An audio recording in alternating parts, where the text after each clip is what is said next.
want donations for the shelter, but I don't know where to take them. When I go to the door, these guys are with the machines on the floor. Oh, we do it City Hall.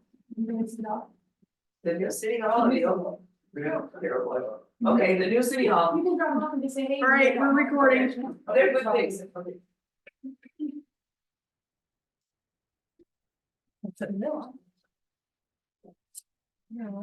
Is nobody else coming up here? Yeah. This looks like you got a flag if I don't. see. I know, she's 6 feet away from me. I promise I shot her this morning.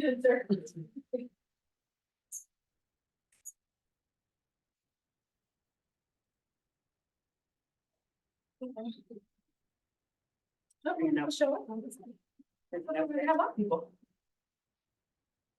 I can't sit in this chair. I did too. We had a lot of people saying they were gonna show up, so. But if not, there'll be 4 of you or 5 of you get a lot of questions answered. And we are putting this on Facebook. Yeah, good. So people can watch it at a later date. Okay.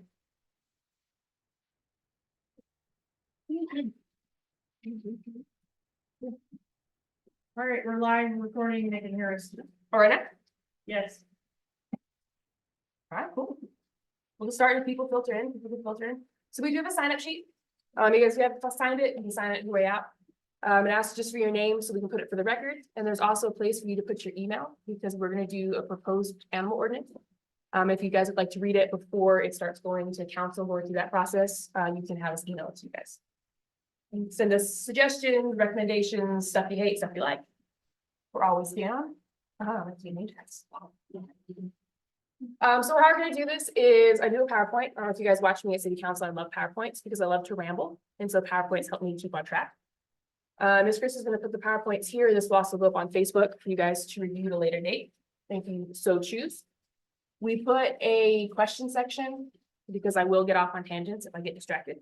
So at the end of every section, we put a place for me to pause, so everyone can ask questions, anything we've covered over.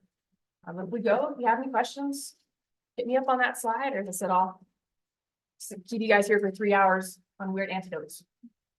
Miss Chris, will you? Do you want to start earlier or you want to wait 3 minutes? Oh, no, I thought you said to go. No, I said we're live or recording. Oh my gosh, I was like, I'm gonna redo that for you people come in. I know, I was like, all right. So she's gonna get it started, but she won't start the PowerPoint. Okay, now I thought she said to go, and I was like, okay. No, I was just warning you that you're live and on record.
Nothing bad.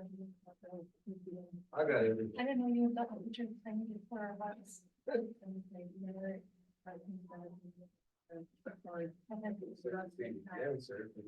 I got it. And she'll know to me because, what we'll do is do a profile on the website in January, so. we can make it. Merit doesn't have a- I have Mr. Merritt, picture of the.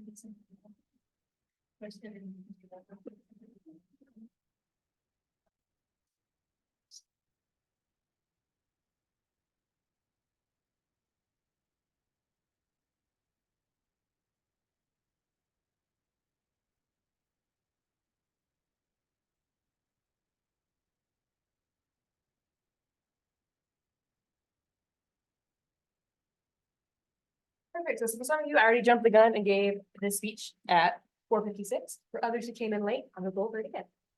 So my name is Kelly McClellan. I'm the Community Services Director. About in July, Community Services took over the animal shelter from the police department. So we're doing a town hall to go over some of the changes, some cool things that are happening, answer some questions that we get.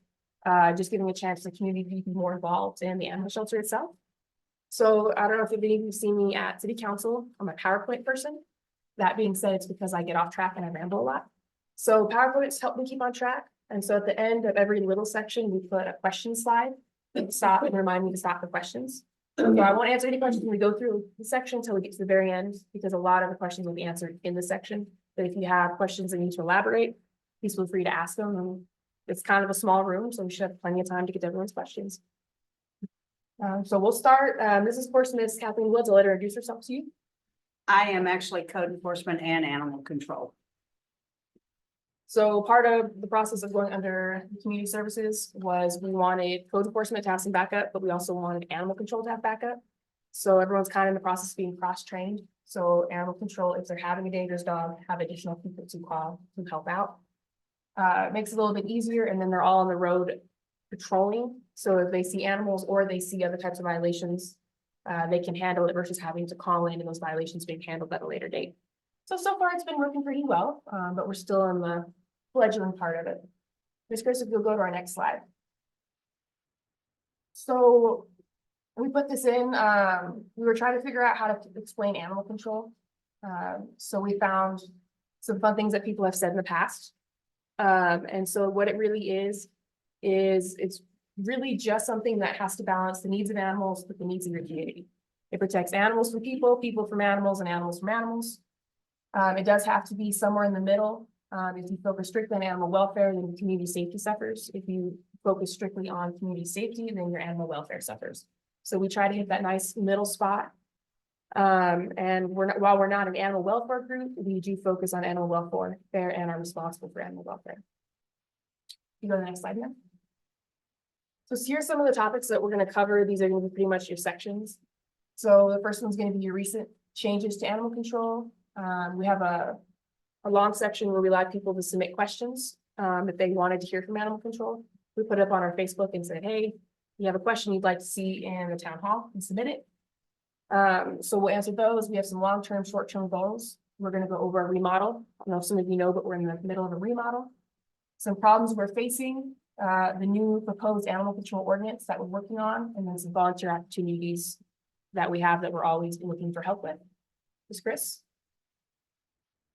So what have we been doing the last 5 months? I chose the last 5 months, of course, because that's how long we've had animal control under us.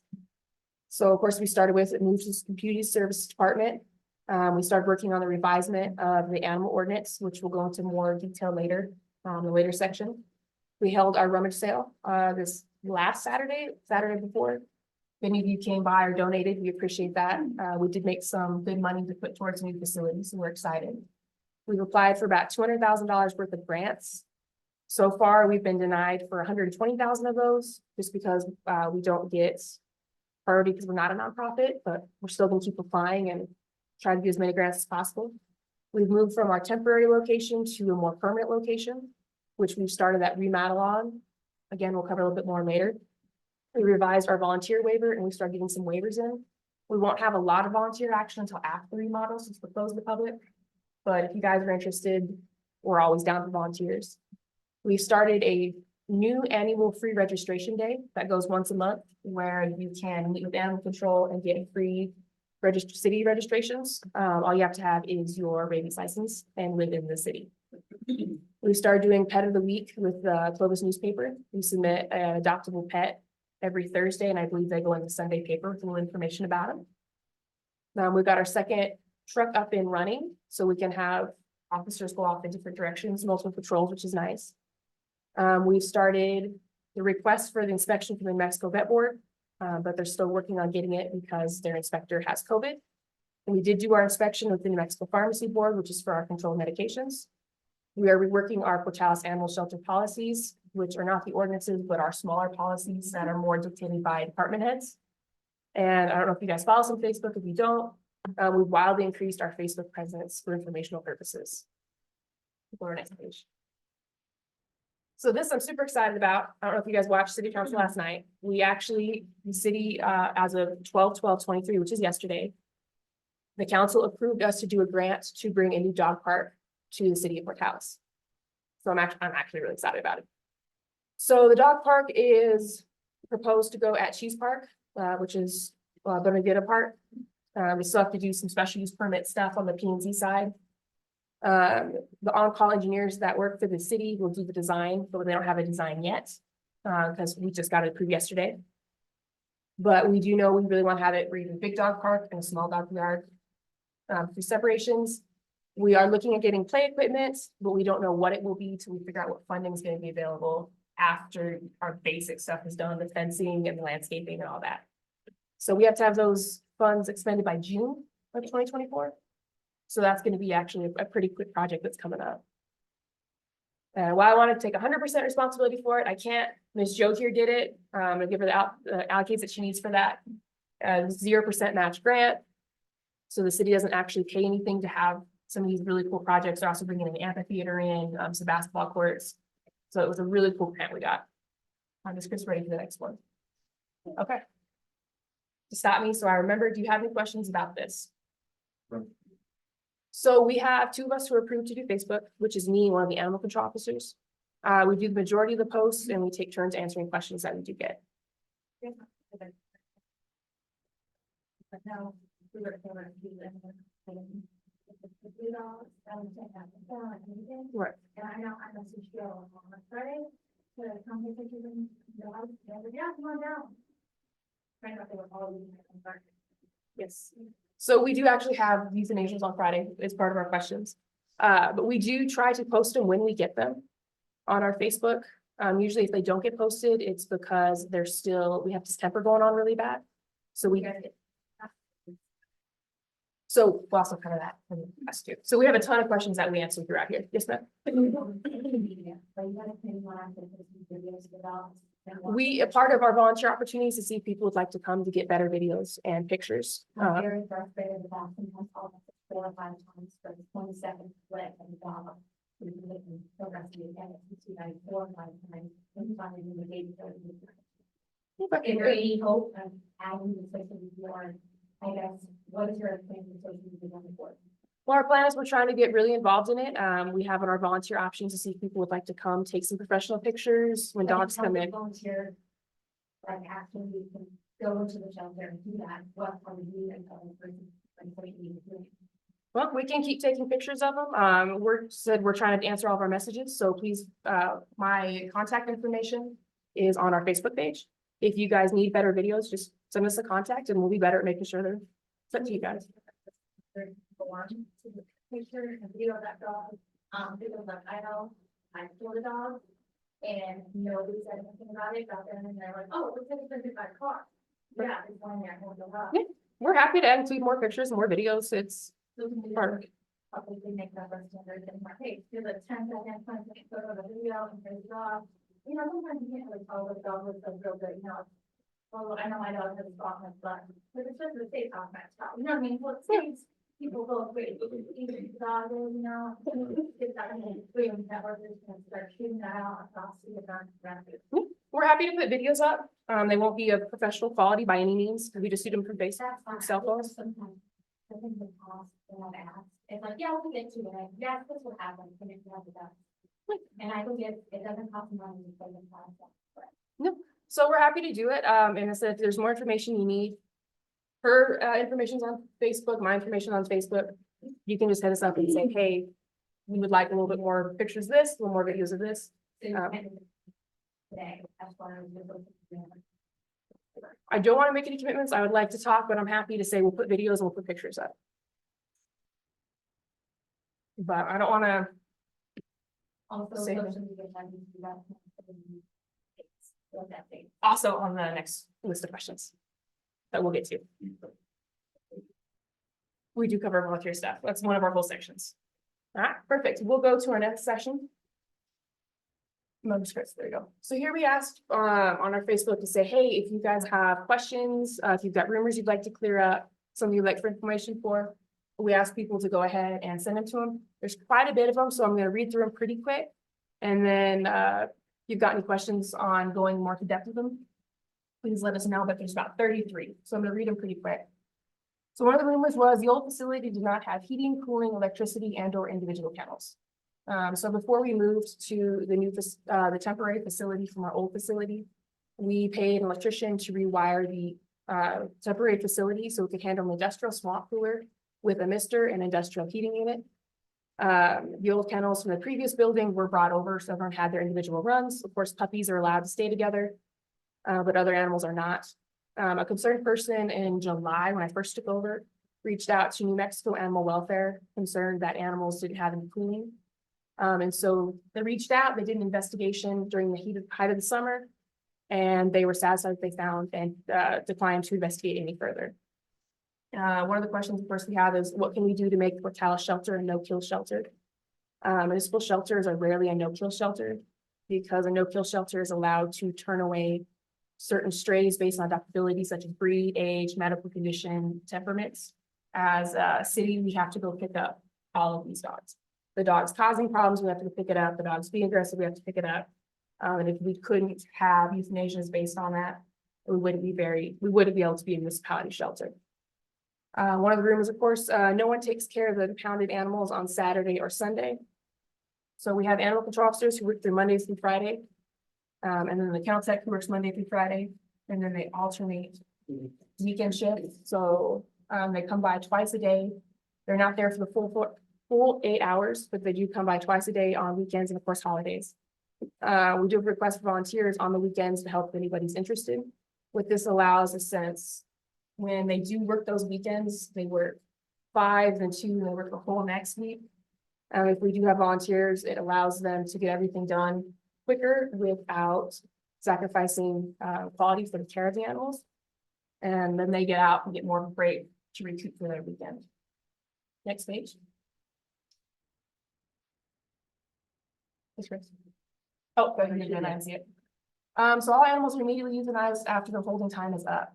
So the city does have a minimum holding time of 3 days, which excludes the day that the animal was impounded, so 4 days. But we say 3 days just to make it as technically what the holding time is. So what the holding time is technically the time that the animal is being held for an owner reclaimment. After that time, it officially belongs to the city of Portales, where it can be adopted out, transferred to rescue, held longer, or euthanized. If we have the kennel space, even when we went to the 3 days, these last 5 months, I don't believe we've euthanized any dogs on day 5 that were adoptable, that didn't have other reasons. And we routinely hold them past a couple of weeks, but it's not a guaranteed extra time. And animals way over their full time are vulnerable to euthanasia. And you're required to take all surrenders. So a municipality legal requirement is to be an impoundment center for strays. Taking surrenders is something additional that most municipalities do, which we would like to do. We have so many stray populations that are causing problems. We're still going to see plates on, so we're focused on the strays. We would like to move into accepting surrenders when we get our stray population down. We haven't done it quite, we accept very few because surrenders are more vulnerable because they don't have that 4-day reclaimment period because the owner immediately signs away their rights. And we have so many surrender requests that we would probably quadruple at a minimum our current euthanasia rates if we allowed everyone to surrender all their dogs, but long-term goal we'll go over. Why are some animals not taken when abuse calls are made? So abuse calls are all investigated. Sometimes we have to have enough evidence to have a DA or police file charges on our behalf, so we cannot file charges by ourselves. We can just do sightings. Or we have to have enough proof to give a judge for them to give us a warrant to seize an animal. If an animal has access to food, water, and shelter, it is hard for us to meet the definition of neglect from a lawful standpoint. So we do get a lot of calls, hey, my so-and-so tethers this animal. That doesn't count as long as they have food, water, and shelter. No judge is gonna allow us to go seize the dog. So we do see a lot of these calls, and we always can't meet that burden of proof to satisfy for the legal requirements. Next one is Chris. And this one was a weird one, but I put it up here because it was a rumor going around. Animal control euthanizes pregnant dogs so they don't have puppies in the shelter. So pregnant dogs have the same hold time as other animals, and in fact, usually they get longer hold times because rescues prefer to pull pregnant dogs, and people will like to take them because they don't want to see them euthanized. But we will admit we 1,000% do not want dogs to have their puppies in the shelter. There's a lot of possible diseases the puppies get. It's very stressful for the mother, which is an increased risk to puppies. And protective, unknown mothers can be very dangerous to staff. They don't want strange people picking up their puppies, and that causes a problem when we have a dog or in a kennel we cannot clean. Why does the city not take in animals from county residents? So the city and county have two different governing bodies. A city employee can't work outside the city limits for another governing body without a written contract, which we do not have with the county. It's the same reason we can't go to Clovis. And Clovis can't help our line, so we also can't do any calls from the county, pick them up, useless calls, that kind of stuff. Our rights stop right at the city line. Let's see. Does the shelter spay and neuter the animals before they are adopted? We do not. So additional fees can be added to the adoption of unsterilized animals that can be refunded once you prove that your animal has been spayed or neutered. Additional fees can also be added to unspayed or unneutered animals when you reclaim them as owners. As of right now, we don't have the budget to spay all neutered animal or spay and neuter all animals that are adopted through the city, but we've been investigating the possibility of having the adopters pay for that, and then they get returned, enforcing that, because we can do it if we like, but our adoption rates have been so low that the majority of the time we actually do free adoptions. We're hoping people will take them versus them being euthanized. But it's still something we're looking into with Clovis to see how they do it, how they afford it, because they do have a vet that works on staff with them. Next one. Can we do something to enforce spay and neuter? So the new ordinance we're going to go over makes it hard to breed irresponsibly, and it has the increased fees for unspayed, unneutered dogs. Ultimately, though, it is an owner's personal choice to have an animal spayed or neutered. We can only prefer it.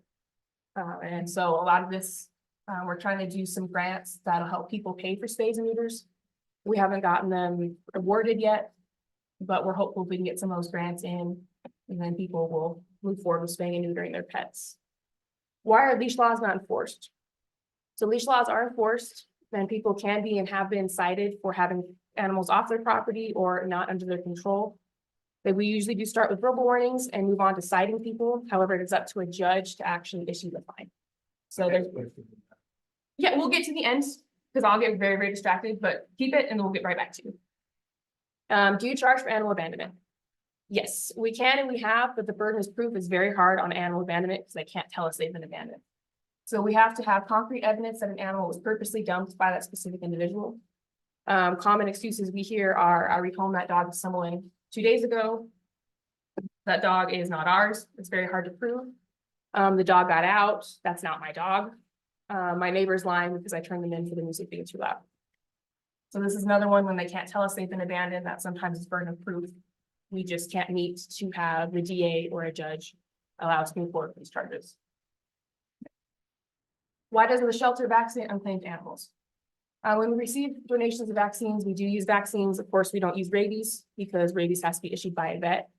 A vaccine takes 7 to 10 days and some require multiple rounds to be effective. So immediate vaccines doesn't always protect the animals we have. We actually do have a donation of vaccines, so we're looking to get some more vaccines in. They won't help terribly with this type of situation we're having, but every little bit helps. Why can't you have more kennels? You can increase the whole time to 14, 21, 30, or even 90 days. So for our remodel, we're hoping to provide more kennel space. But even when we had much more kennel space in the old one, we still had an overpopulation problem. We are averaging 2 to 3 dogs per day without taking surrenders. So those are 2 to 3 dogs per day that are just strays. So at 14 to 21 whole time, we could have 28 to 63 stray dogs at a time. So what we're looking for are, of course, the grants that we've applied for that are social programs that help people pay for it, that help us pay and have people, they give them a voucher to pay for their spay and neuters. And other population controls, pet pantries. So we're hoping to go through those routes while we move forward and try to make the future a little bit better. Why can't the city pay for citizens to have their pets spayed and neutered?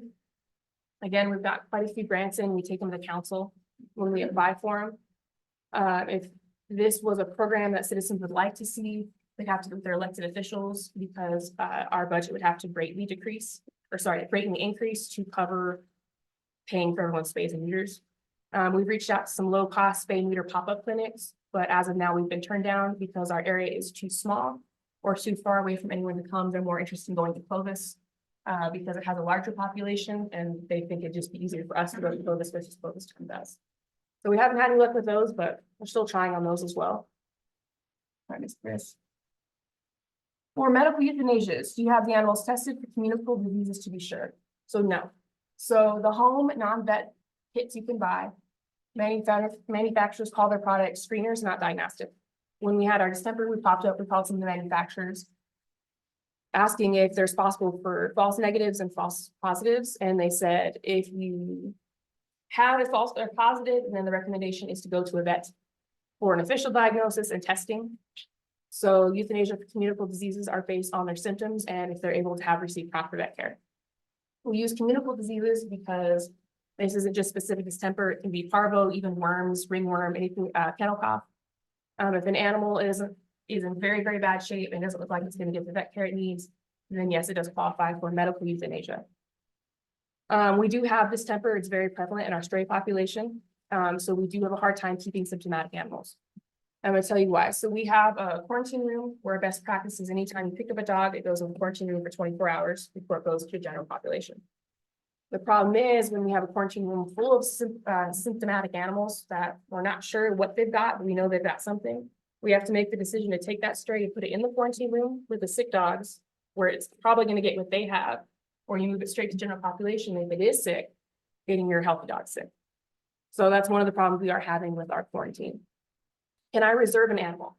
No, we get this a lot on your very cute, expensive breeds. You know, if we get an English bulldog or something, everyone wants to reserve it. The only people that can reserve animals is if they've been tagged for rescue. The rescue can claim them, and that's when you got your pregnant special need dogs.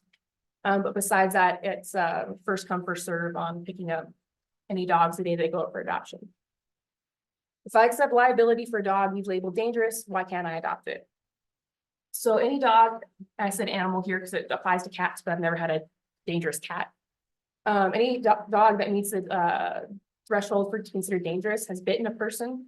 It does not meet the exceptions. So the state gives us exceptions if it's responding to injury, if you hit the dog and it bites you, if it's protecting its person, those bites don't classify it as dangerous.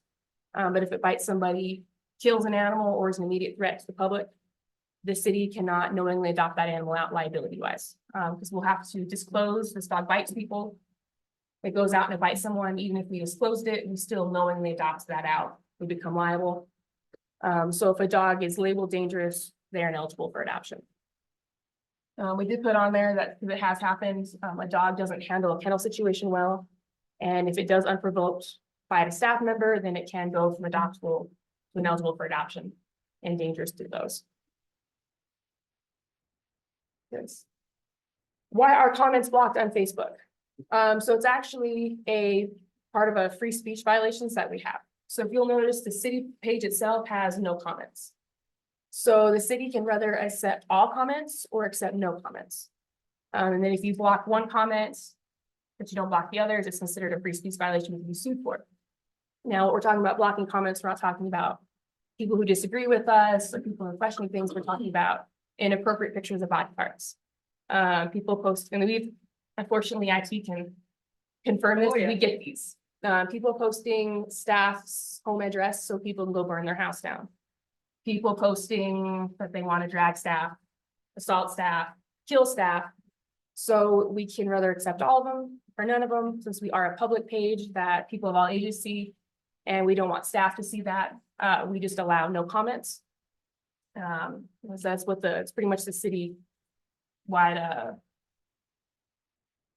the word's gone. I have COVID log.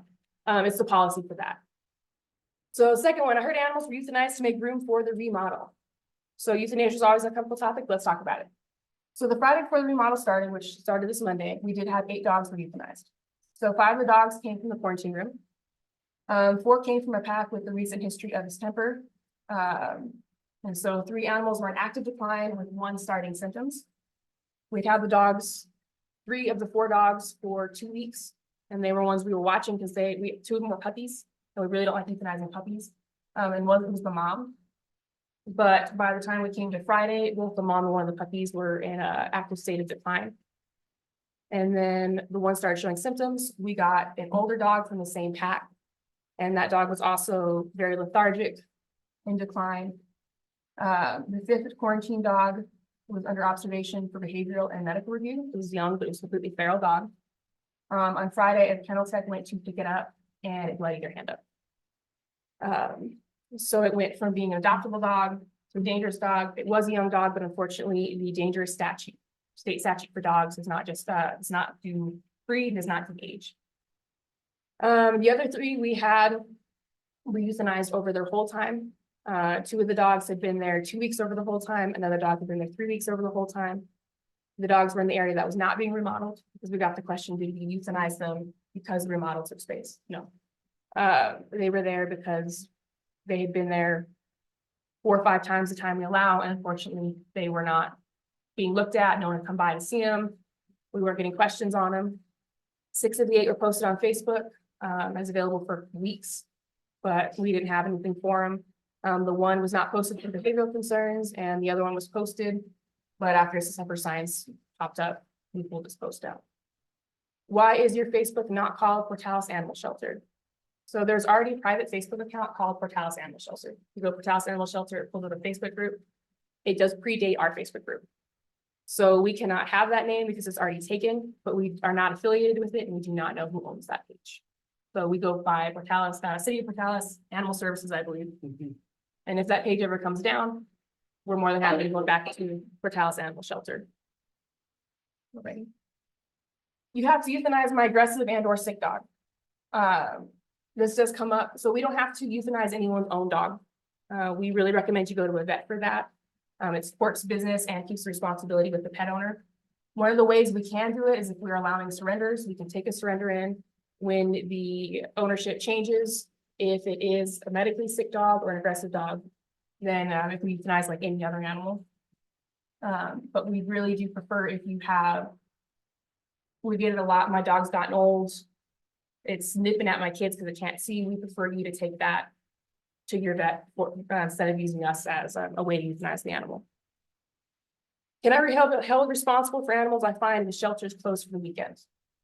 Yes. An example we use, if you find a dog, you lock it in a horse trailer with no food or water on Friday because we're closed, and on Monday that dog has died of heat exhaustion, you can be held responsible for the conditions those animals were kept in. If you find the dog with a broken leg, no, we cannot charge you for animal abuse, but just while you have it, you have to give it its basic necessities. Why does AC answer, Animal Control answer in private messages to comments on their Facebook? So because comments are not public, when we answer a comment, it turns into a private message. So we do try to answer those messages, but we do recommend calling or showing up because we're not glued to our phones, so we don't always get your Facebook messages.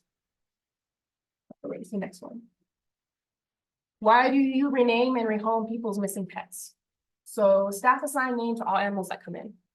If a dog comes in, we make up a name. Animal Control gets very creative. I like some of the names that come up because we don't know that dog's name.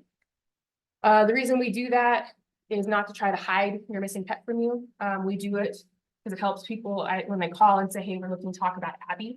We know exactly what dog you're talking about. When we speak amongst ourselves, we can say Abby. We know who Abby is. And it makes the animals more adoptable instead of calling them dog 1, dog 2, dog 3. And we do hope every animal is picked up by its owner, but we also like to give them the best shot at being adopted, so they get cute names. If an animal is not reclaimed, yes, it can be put up for adoption.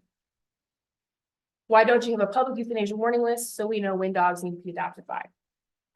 So we can always put lists like that up, but they're not going to be reliable, and we don't want anyone to accuse us of purposely not euthanizing or purposely euthanizing before. With our whole time, we do push past our whole time, but the number one reason that we have it, euthanasias are room related. So for one day, we had a high adoption day of 14 intakes. So 14, we usually have 2, 14 is not something we would have expected to come in. Animals may get euthanized for room to take the 14 in.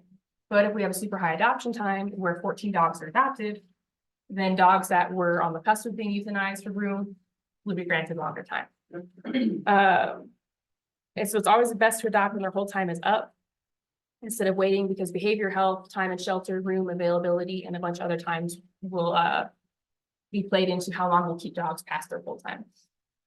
Why is the stray you picked up not on your or why is the stray I picked up not on your Facebook? So reasons why a stray may not go for adoption or be posted on Facebook is if it has a microchip, is returned to the owner. There was no point to post it. If the animal was put into quarantine with a suspected illness, those usually won't get posted. The animal has had behavioral issues, and these are severe behavioral issues that they're looked at for. The animal had a severe medical issue, or the animal was posted, but the animal is no longer available, so the post was taken down.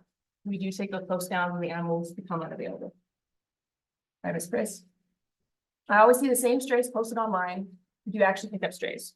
So yes, so we pick up strays. We don't do surrenders very much. So pretty much all the animals you see are going to be strays. The reasons that a stray, you may see the same stray posted multiple times, is we just can't catch it yet. Some dogs won't go into traps. They won't take our sedation through meds, and they run faster than animal control officers do. So there's a couple that we actually have a list of dogs we've been trying to catch for months, and we're still working on them. The other is many times people like to go directly to Facebook or social media because they're hoping to find the owner or rescue or someone to adopt the animal without involving animal control in case the dog gets picked up and is euthanized. So sometimes we don't even have calls on these animals until later we see them on Facebook and understand if they're causing any problems.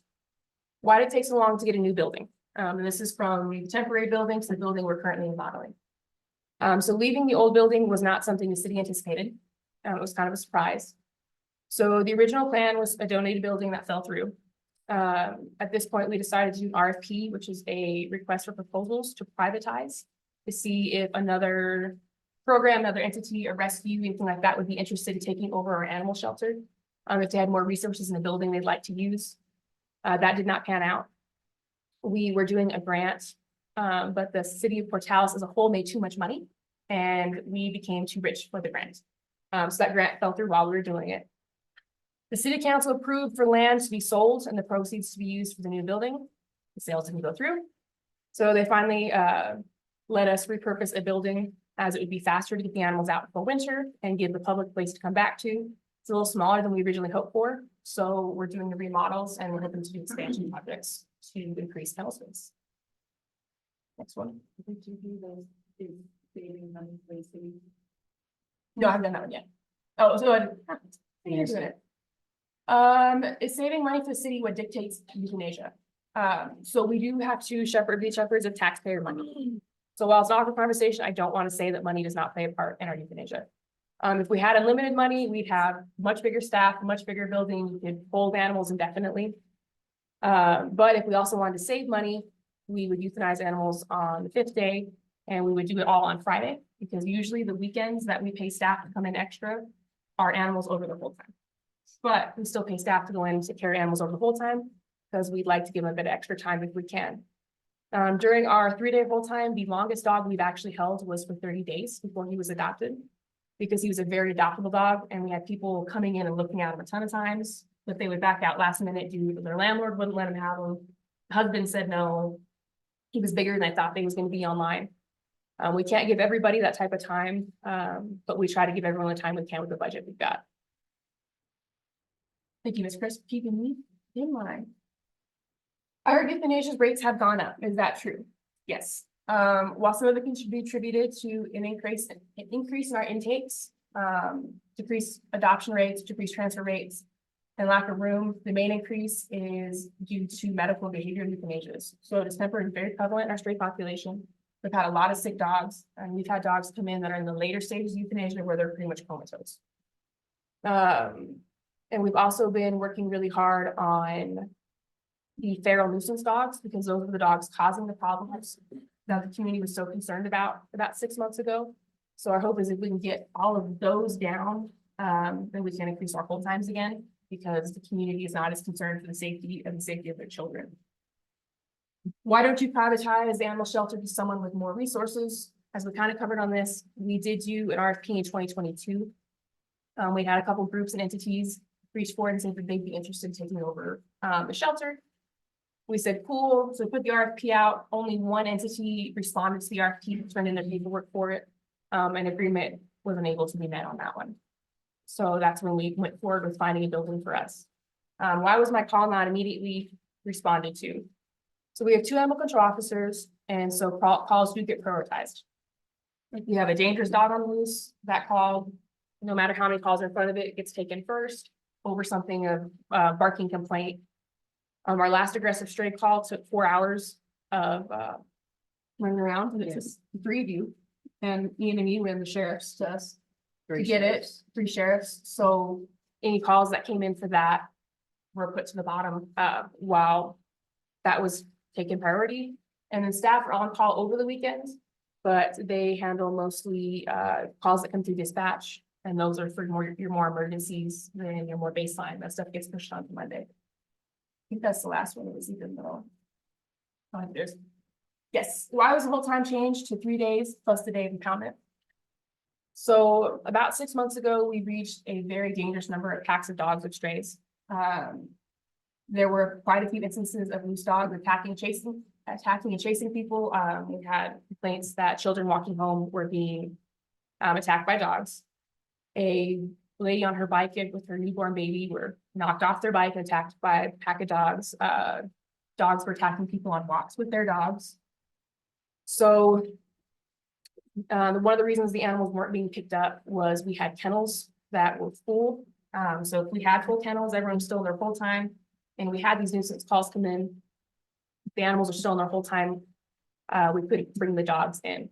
So we've had a steep decrease in complaints since we've been working really hard on our feral packs, which has been nice. However, we've had an increase of bite reports, which was kind of weird, but we're still working on that. We're still working on catching a number of feral dogs, but we're hoping by the next month, but month or 2, we can increase back to the 7 to 10 day hold that we used to have, as long as our intake rates don't keep increasing at the rate they do, but you always are going to see an increase during the holidays.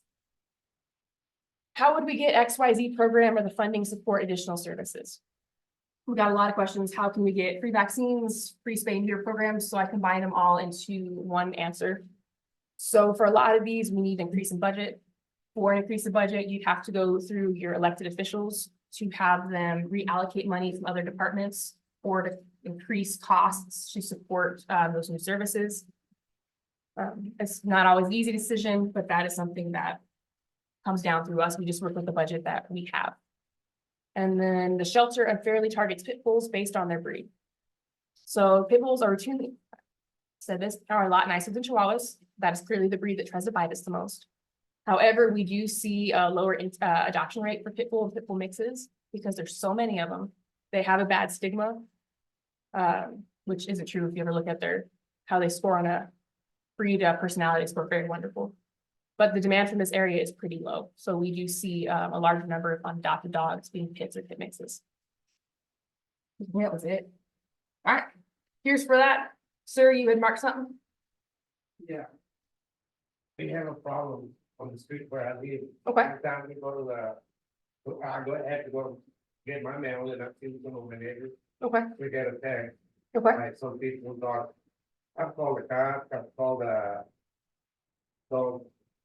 person, okay. and nothing has been done. We lost Minister Peters, that was our dearest beloved pet for 11 years. But to them dogs, nothing was done. What street are you on? Not Maine, from the 1600 block. We'll get your information when we're done. And we'll have someone call you tomorrow. And the last thing, you know. The dogs were attacking a person, sit down from my pickup. They caused all kinds of things, you know. I understand he was trying to get away from, the dog. Right. And I don't blame him, but that's costing me some. Things that trying to cover on my pickup. Yeah, we'll have He them. messed it up, Yeah, we'll have and them. the neighbor, you know, he's there. So it's someone's dogs. They're not like Yeah, stray dogs. and They they've been belong to there the for neighbor. years. Okay. I've been having that done with it for the last 4 years. And sometimes I guess nobody has seen me, but you might see me crossing my street to go get myself. I have to be armed and dangerous with a shovel or Okay. with a bat or something, because otherwise I'm gonna get beaten, and I'll hate to be beaten at my age. I don't wanna suffer that. Oh, no, we don't want anyone to get bit. But no, we'll get your information and we'll send them over tomorrow. Tomorrow. And someone will touch base with you tomorrow to look into it, to make sure. Yeah. because We'll get it lined out. that's too much, and like I said, it's not just me. Well, and if you Yeah. have multiple neighbors, it does help when we have multiple complainants, because sometimes we do have to go through a judge to make a judge do the citations and the rules to keep those dogs in if sightings aren't You know, working. most of us got discouraged for a long time until I finally couldn't, just, I'm taking no more when I've seen this. Or when somebody told me I have taken faith Oh, heck yeah. about it, I said I'll be right there, because I need to, something needs to be done before it gets completely out of hand. No, that's what we're here for. So yeah, we'll have First thing in the morning. first thing in the morning, and if they don't, Animal welfare or personal or human welfare, you know, I Yep. don't understand. I don't wanna hurt the dog, but I have to defend myself. Yep. And I'm sure if I do hit him with a bat or something and I kill him, then I'm gonna be the one in trouble. And I yes, was just defending myself. no, 100%. And dogs like that, we do have procedures too. So she's writing it down. That's the address. Are you gonna be here at the end of the meeting? I'll wait. Okay, we'll get all your information and you'll have someone there tomorrow. Please. Look it up for you. All right, do we have any other questions? Whoever wants. So we have our new address posted up, but do you know where the old airport is? Yes. So we took over the Public Works building. They used to have some offices there, and so we're remodeling that into being a kennel. And it may be temporary, it may be permanent, it kind of depends on. If we get little bits of money, then we'll just do additions until it's a really nice shelter, or if we get a big group of money from the state, then we'll just buy a new building. Because like I called police on our dog, then I away, and I wanted to check if he had it, and it's the best kept secret before cat was. It was, when we had it was a temporary facility.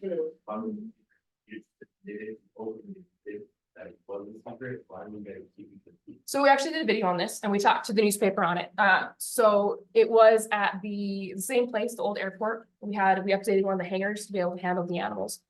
The problem we had is we didn't publicly announce it because we had people, even without publicly announcing it, they get around just because everyone knows where it is. We had 5 people wandering through restricted areas trying to find the shelter.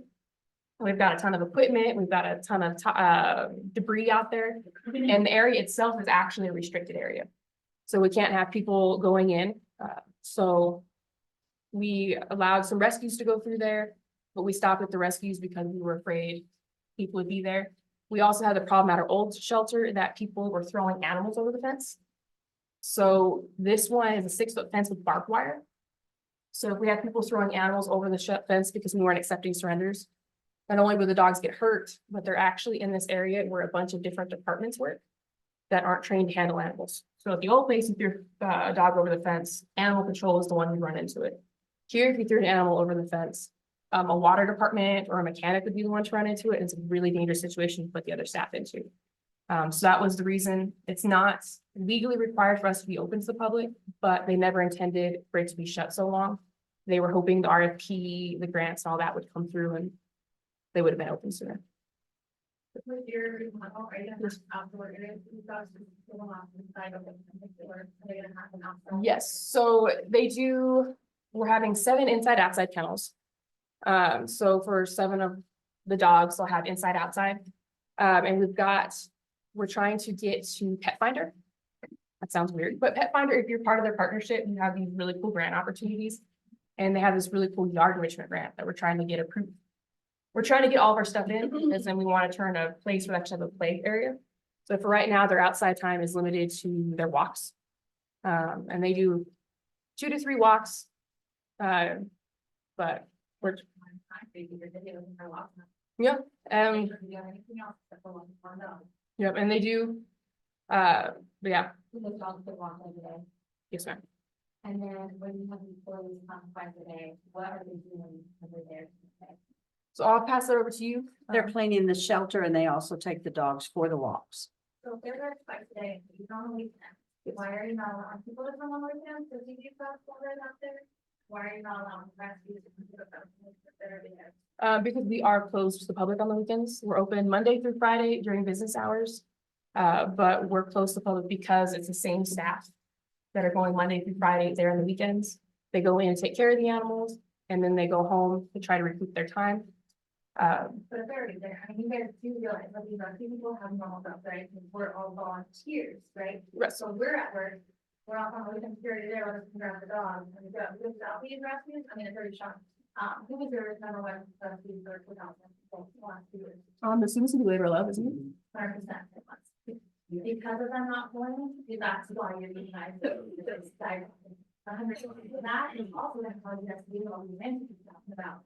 If you guys got it, then you not, because your adoption percent, like 90%, because they were for them. Yes. No. Yes. It's actually not. So the answer is, so for the grants that we've been doing, it is because you are no-kill shelter, which is 90% or above your live intake, or you're working towards your goal of being a 90% or above. Now, I'm sure us being 90% and above definitely does help. These are the grants we were turned down for already. And we're definitely very appreciative to Labor of Love for helping us in those 90%. So I'm sure it'll help us get these great grants. But those have not been a requirement for the grants that we've been applying for. So I showed the video footage of me coming in Monday night for dogs and clearly told the cows have been cleaned that entire weekend. You're still gonna say your employees are taking it twice a day. Yes. Yes, ma'am. They do have to sign off on it and log their hours for it. Another question, Yes, ma'am. have you reached out to legal or your department that help can you get comments and whether or not it's or have you decided to completely disband all Facebook comments? No, Have you reached out to legal? it is legal. Okay, so if I reach out to you guys and I'm an attorney, so if I reach out about that to fight it, who should I reach out to? You can send a request to me, the city manager, nothing, or city manager at the town center, that sounds good, thank you. Like, I wanna sit here and believe, like, you guys can't be with me here. But I lived in enough towns, thanks to the military, to see that this is a family program. And like, I wanna believe, I just really wanna believe your guys' hearts in the right spot. But you got contradicted yourself on these slides. You know, like, I sit here and I wanna believe like you guys have the best interest, but we have rescues out here begging for this thing, how we can't get a little bit of help. It does look like you euthanize all those dogs on Friday, cause I still wanna see a positive December test. We do not have positive December tests. So they were euthanized because you stopped. We euthanized 4 of the 8 dogs because they were symptomatic. So Kelly, you can let them get for that. Okay. So, you guys dogs over symptoms that are very in line with others, diseases that are super treatable and that the rest of us told and treated. Do you see the problem here? no. So 3 of the dogs that we euthanized had been posted and were well above their hold times. But the fact is we have distemper running rampant through the area. We talked to the vets about it. The vets concluded they had about 1 distemper coming in. They said the 1 per week. We've had dogs pulled that later were brought and tested from the shelter with distemper. Did you tap out for them? Yes, ma'am. So, yes, ma'am. What kind of, pardon my, Go for it. what kind of, what activities will volunteers, what will we be allowed to do? We've got a volunteer slide that we'll do, Oh, but pretty much forever. when we worked before, we had years before COVID, we had a lot of free reign in terms of, we would take the dogs out, do videos, do, get a bio on them, a little more than just their name and guessing their age. We would also get their weight, and we could do this all at once, and then we were also welcome to those fun chores like taking off all those sticks and All of it. cleaning the kennels and doing laundry even. And I look forward to seeing what we can do, but volunteers can make a lot of things happen. If we can, for example, combine some activities like walk the dog, do a video and a bio and a narrative that can be listened to online. It doesn't take, it's a good use of volunteers, and I hope that we will be given some opportunity. Yeah, we'll go over it, but the answer is heck yeah, whatever y'all wanna do. Okay, We're not really looking to limit free work, not to, there you make go. that sound, but I'm down to put you all to work if you wanna go to work. Do we have any other questions about these 33 questions we answered? You guys don't have any group. It's our focus on having groups. Correct. Their governing body is the county commissioners. There's the city of Clovis and the city of Talent. That is all going through council. Right, so the fire department for Taos and Curry County and City of Clovis, we have memorandum of understanding. I don't know what it is with our police department, but I think I know. It is possible. It is, All of it'd be it. between our governing bodies. Politicians. Yes, the contracts like that can Which exist. you just voted on. Yeah, if a contract like that comes into place, then yes, we can cross the jurisdictional boundaries. But, so that night, because you obviously didn't know that it meant that, but was in place in the fire. No, I don't have anything with those. Right, but like, now that you know that there is.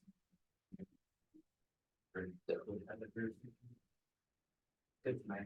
Can I ask you to clarify what you want that memorandum to do? What do you want it to do? I mean, to be able to help any, we had there was a dog situation that there was 30-something dogs out on the property. Right outside of it was like a mile and a half of that doing it. And there were 30-something dogs, 2 dogs got hit by semi, and they were completely, we needed to be able to say, we got 30. And I was very told that's outside of the city, very quickly. Good luck. Yeah. And so we like. But I'm asking, are you wanting Curry County, because they cover their whole county, to be able to step in on that situation and go No, I'm about saying it? that like it'd be nice to be able to have South End, will be able to step outside of the city. I'm not saying that things are going to lie up. Okay, like I'm not trying to say that you drive 55, go around the top here. So you really want more of a memorandum between the city and the county of Roosevelt? Yes. Okay, I thought you were saying between us and Curry County, I'm going, I'm confused what they're gonna. No, I was just evaluating. What they're gonna provide. There is a such thing as a memorandum. Yes. For, it's close to the child.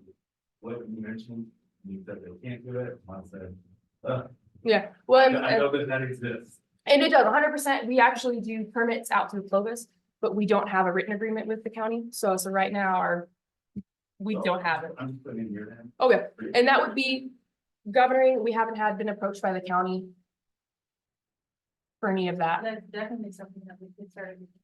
Yeah. Discussion on, yes. Here's track roughly like these citations, that's like, I know we talked about earlier, yeah, I see the direct correlation, right? Right. You aren't writing citations, not you. I got you. I'm saying, you guys, you're not writing citations, they can't let this, like, hey, I have all these animals. Don't you think that up to the people that have these dogs, like, in these citations, hey, you keep saying, I want to track my dog, they're no longer dogs up. So House Animal Control is no longer gonna get those dogs up, it's just a whole chain, if we can get those citations going, the people who have these, we all know there's a handful of visual offenders, right? Right. When we get them to take care of their dogs, when they know they're gonna get citations, the problem is, everybody knows nothing's gonna happen. So even if we're giving them these citations, other time, cool, then we'll go find another dog, like that's not on you guys. But when you get these citations written, people are gonna start taking care of their dogs, or they're gonna get rid of them, and then they're no longer problems. Then we're not gonna have the policy on the phone looking at 14 dogs or whatever, but we gotta start with problem, like the whole group of it, before we can go, we're playing catch up with what they're doing. We're trying to, you have the 10 volunteers or 20 volunteers in this town that are trying to take care of 50 people who won't take care of their.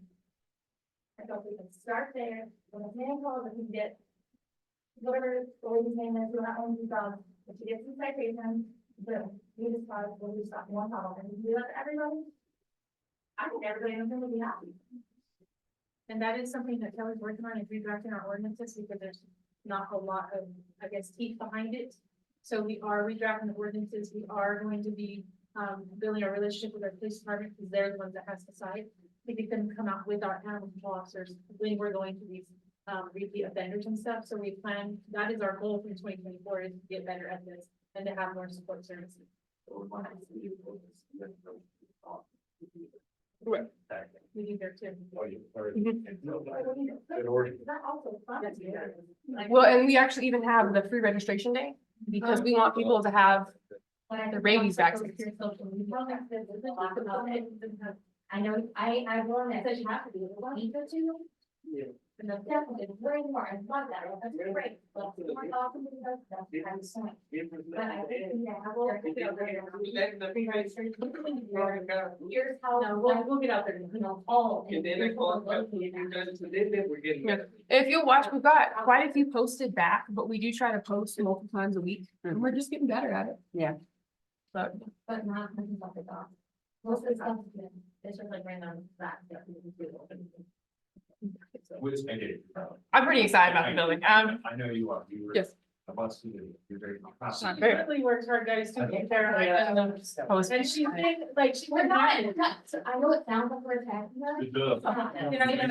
Very much so. It's okay. It's very uncomfortable because this is a people problem. This is a public problem that we have dumped off on the city. And that not everything goes smooth for the city. They have no money. They don't have the number of people. And the first argument I had with any city official was a brief argument with Sarah. And I went in there to argue water and wound up arguing animal control. And she educated me because I'm an animal fan, but there has been a vast improvement as to what has happened the last Kelly. few days. And by the way, it was my ugly clock that was done here, just so you don't know. Oh, And tell you, you're hearing the problem. Absolutely. You can't. Yeah. You can't. But our frustrations have been building for months, and since you stepped in, we're now saying, here's what we've experienced. Yeah. And changed for the past year. and I'm sure it's been more than that, but yeah, we're trying to get it turned around, Our goal is that's, to change that completely, build our relationships with our rescues and our volunteers, because without you guys, we will not have. what we But need. right now, it doesn't feel like they're building a relationship. It's the exact opposite. But And now- not to be, I feel like a relationship. Well, PAC though, like the largest, I would say the largest nonprofit that saves dogs constantly, pulled out. They're no longer, that is. Don't give them respect, because it's not right now, honestly, Kelly, and I appreciate it. go for it, this is what it's for. But honestly, at this point, there is not going to be a rescue, there will be no dog school, there's no rescue. You know, labor of love was the main one. We might get a few pulled by, what's that, what is dog? Oh my gosh, yeah, there's- there's a lot. Any causes of rescue. Oh yeah, Cindy's Hope for Precious Past. Yeah, well, but. Anyhow, if you go back and look, and I don't have the paperwork. At that who has pulled the dogs in the last year. I guarantee you 85 to 90% of those dogs were pulled by neighbor and love dogs. That's not gonna be happening anymore. Is it repairable? No, No. no. We have asked, we have tried to work on that relationship and not just mine, but mine, but. Yeah, no, it's a fight, it's just, it's not just a burned bridge, it's. When you get these dogs, it's the vetting we have to do, it's the fundraising that you have to do, and it just becomes very overwhelming. How much of a, I'm sorry, how much of a priority is the ordinance enforcement going to be? And I ask that because there are, like a handful, maybe a dozen, I've worked in labor of love and a lot of other in rescuer and volunteer. There are like a dozen homes in this community that regularly have big bunches of puppies that are never taken care of, that are disseminated on the street. And like a good example is, and people will call me as though I should do something about it. So I got a call from a woman who lives on Jeep Place not too long ago, and she said, I called the police and I'm not criticizing the police because maybe they don't have the people to do it. She said, I call the police all the time because the guy's got litters of puppy out in the snow, out in the rain and cold, and running all over the community, bothering people. And it's been that way for several years. It's on Jeep Place. She said, I called the police and they told me that I should just ignore the problem. And I mean, and I'm not trying to criticize, maybe she was making that up, but I get these calls. And I know that there are places around town that I think it would make a difference if certain major offenders were called to task for what they're doing. Because it really adds to the population of sick dogs, of dogs on the street and abandoned dogs, and the people who want to surrender them. And also, it also contributes, I've seen this summer, out at Walmart, people will come out with their trucks and try to give dogs away or sell them. And I've talked to the guys who do that, and they're regularly out there. I've called the police, but nobody comes. But a lot of those dogs, and I'm no vet, but I recognize parvo, kind of, I mean, you can see the lethargy, lethargy. I see it all the time, and it breaks my heart, frankly, to see dogs in that circumstance. Right. So, I mean, I'm just hoping that we can, I'd like to know if the ordinance, enforcement is gonna be, the citation is gonna be a real part, Yes. and what any of us can do to enhance that enforcement.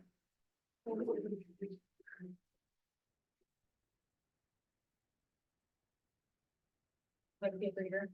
So we'll go over those new permits when we do ordinances, but we did some new permits to try to handle people doing This is this. great, like, the way to think about it is, we would not have the in there. I Yeah. think one of the other things we have too is on these repeat offenders is, I don't wanna just fine them. I want them to come help the animal control. I want them to donate either stuff for the animals, or come clean the shelter, or get used pictures, whatever it takes. For them to not be repeat offenders is what we want to do. And we, Is that when I come up, they're gonna call. We- There's gonna be spray, well, they're gonna start walking. They're not gonna dump them at the top, right? They're gonna start dumping at the dog. and we did, when we discussed the dog park, we did that as a con. Was that we were gonna, Way before the vaccine. Yep. So that's something we like, health dog parks in general, like they sound like a really great idea, but not in a town where your dogs are running straight, where you're having the abandonment with a not vaccinated, not fit, and then here we go, we're dropping a girl and boy dog off, and we know there's another 12 puppies we gotta.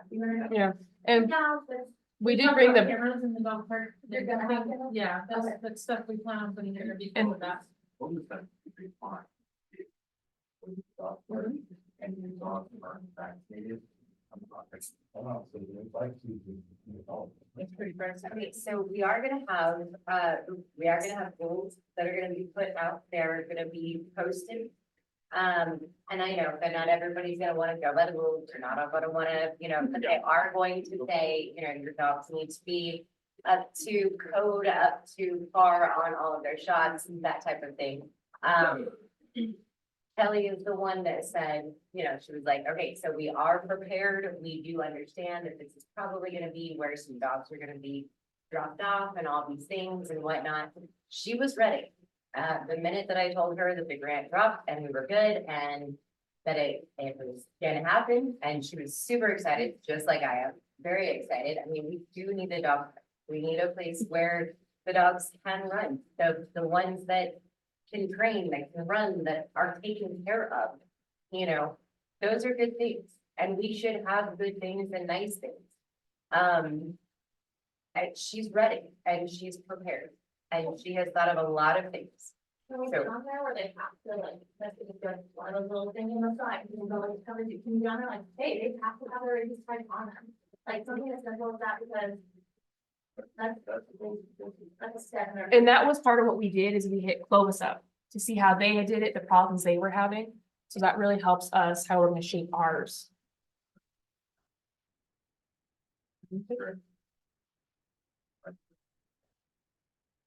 And it should be. And I did warn, I said, I don't know, I said, you've asked me called so many dog fights in the park, people putting big dogs and little dogs. I said, be ready, you're also gonna be animal control for our dog park, so. We did have an ordinance that, yeah, I think it's just dog parks, some days here, and that's just gonna add. For having the park. People like, so someone goes there and there's a dog out there. Are they gonna call it other people, they'll get them, or there's dog there and it's like, hey. Are you supposed to put on owner, you know, or if that dog keeps talking about, who they call, do they call animal control? Do they come up and about it, or do you only know, talk to that, and you put in like, informant colors on it? Yeah. There's more people you have on your side, the easier your life is. Yeah, so when we get it all fenced in, animal control will have to go pick up any abandoned dogs. That's part of what we have to do for our impoundment. Abandoned or stray dogs, we have to go pick up.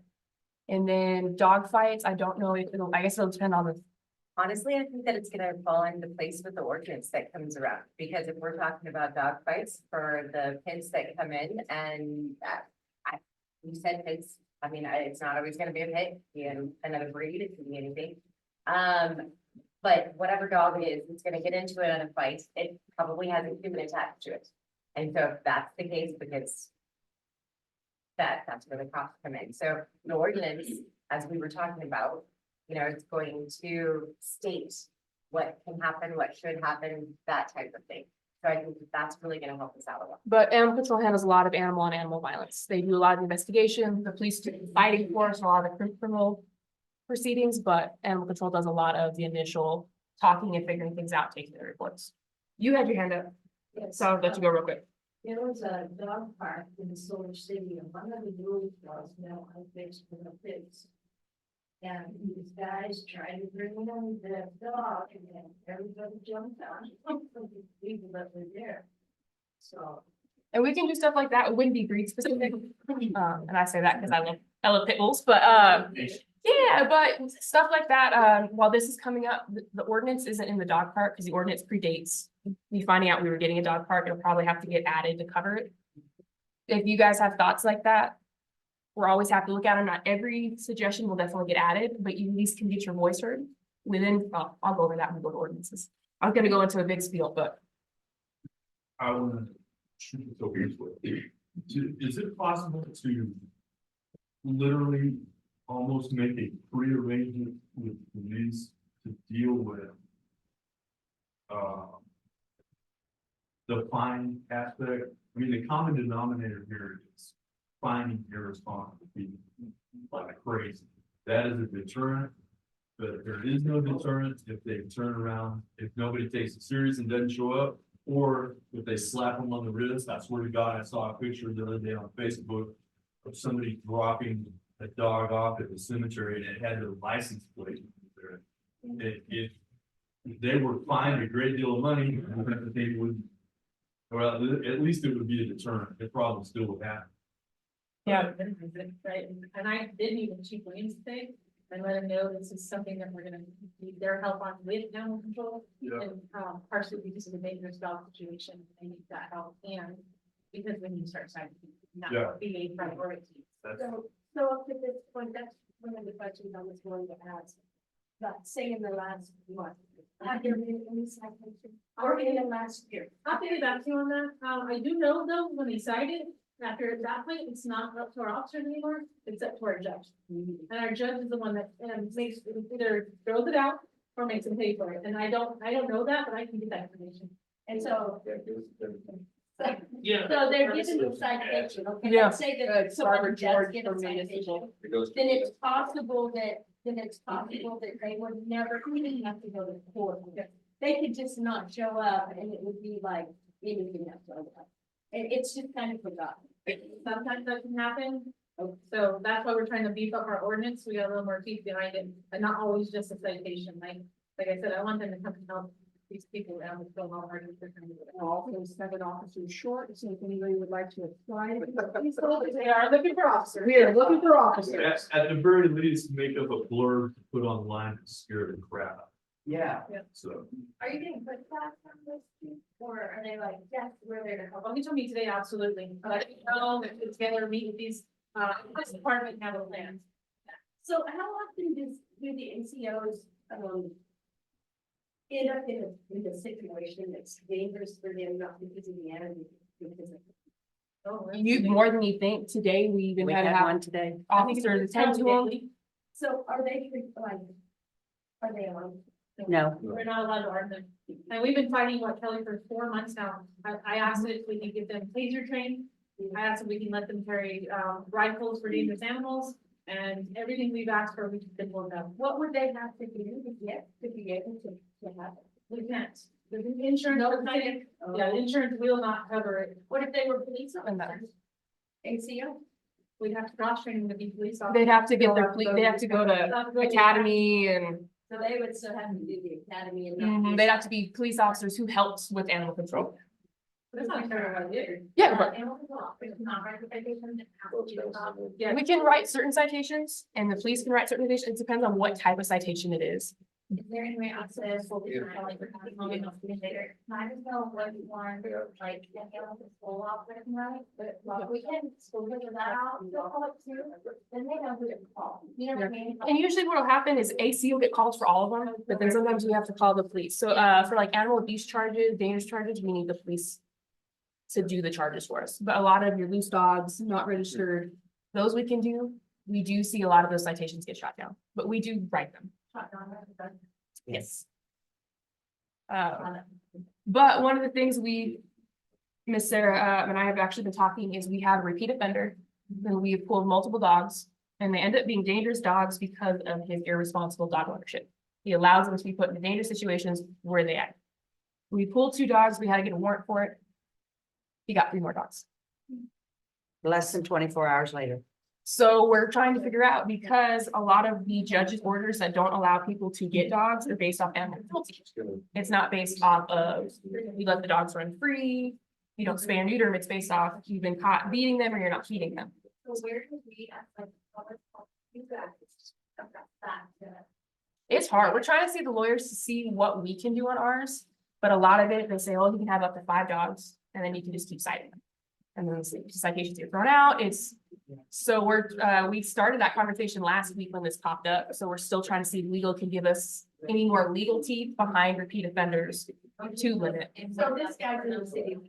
This guy's in the city limits, yes, ma'am. That way you feel about it. No, for their animal, it has to be an animal abuse charge, which is them eating them, not feeding them, starving them, or moving them. So is that neglect? Running the street? Not what we've been able to prove legally. Because they're well fed, they're well taken care of, they're well loved, but they are in the streets, so. I want to make, this is my last time You go right ahead. as a public citizen to make a comment, so, yeah, and I'm listening because I am going on to the council in Denver, but. And I think it goes back to some things people have been saying, but my concern is the repeat offender. I mean, well, and I don't care to call them names, but I know a lot. Paul Teal has those 5 black and white dogs over here that have been around for 5 years now, that have never been on a leash, have never been kennelled, have never been in a yard. They run all over the neighborhood on this side of the park. And that is another gentleman, That guy's never, I mean, since you brought it up, he claims no ownership of the dogs. And he's allowed us to try to trap on his property, and we've been unable to trap the dogs. Is that the ones on? On the yeah, other, they're right on the house, and yes, been not. then that way. They will not go in those traps. Those are a pack of dogs that we picked up in a comatose state, and what we're assuming is late stages temper. Or we have had an increase of what we believe is people poisoning dogs. So I can't tell you which one of those were. All right, do we have any other questions before we head up to our next sections? We've got some ordinance stuff and volunteer stuff. No, I didn't, but you know what? I was down for it. we want to hear what you guys have to say. to be fair. That is the point. It's okay, short-term goals, short-term goals, we'll go to long-term goals, we'll ask questions on. Remodel's underway, this is super proud of it. I thought this was a cursed process and we were gonna be in the hangar forever. So our new ordinance, we would like to have this in place, we're gonna start trying to bring it January, February, because we want the new council to be in place since they were just voted in. So they have a say on the new ordinances coming through. They said, if you're interested in seeing the new ordinance before it goes there, leave your email. We'll send you a PDF version. It's still being reworked because now I have to add a dog park part to it. We've been applying for grants and funding from charities and different organizations. We're focused on these 5 goals, which would be trap, fix, and release program for feral cats. Spay and neuter program for citizens. We would like to do a pet pantry, which is like a food bank, but for pets. if we can get the donations and get the ball rolling on that. We have a current grant out for new equipment that I don't know if we have or not.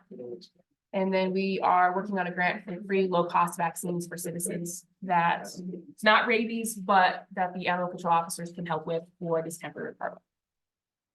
Yes, Chris. So here's our long-term goal. If we stay in this building, we would like to do an addition to the building. There's about 25 feet in front of it that I would like to build out to so we can have more kennels and more kennel space, and we'll have a little outdoor area that's all fenced in, but we'll still have to work for money for that. We would like to have new vehicles. Our vehicles are hand-me-downs and they're old. So we'd like to get the vehicles replaced so we're always current and mobile. Surrenders, we would like to be able to start accepting surrenders. We think a long-term goal of accepting surrenders limits our stray populations, limits the distemper. It gives a place for them to come in and hopefully get adopted out before all the problems start where they are causing problems in the community. Of course, that's going to come with more room and getting some of our stray population down. Those programs that we highlighted in our short-term goals are programs that we really like to have a regular thing. Some of these grants to help citizens pay for spays and neuters are put out every year.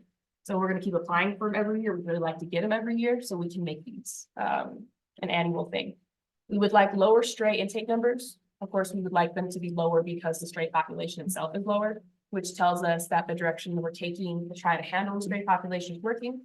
And of course, we would always like lower euthanasia numbers. Lower numbers let us know that also the rescues aren't as burdened, so they can take more animals. People are surrendering less, animal welfare is increased. So those are our long-term goals. We do have to do stats every year, and we partnered with Best Friends Animal Society. Part of our agreement to be open to their grants and actually publish our numbers with them.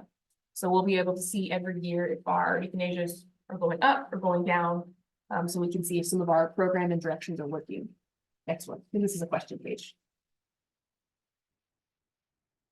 Any questions on our short-term or long-term goals? Is there any way more part of the funding, like the part to an area or something like that area there, just. So not for the funding for this dog park. It was very specific for the Cheese Park, because it's already a fenced-in area. But we're trying to, part of our volunteer will see if someone will help us with Pet Finder, keeping it updated so we can apply for the yard enrichment and get a big yard by the animal shelter. So that's. Do you have I know the city has anti-donation. Yes. I know you're a wizard at figuring stuff out. Can you figure a way for people to directly donate cash? They can. You can, we have it, it's been done in the past, and you just have to drop it off at City Hall. You can't drop it off with us because that gives an extra layer of security. Like, give me $500.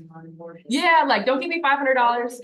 Give City Hall $500 as deposit. So, I I think mean a program like Okay. a GoFundMe type program. So the city can't do that, but we can take it, so anti-donation qualifies to the city. We can't give stuff away, Right. but we can accept donations.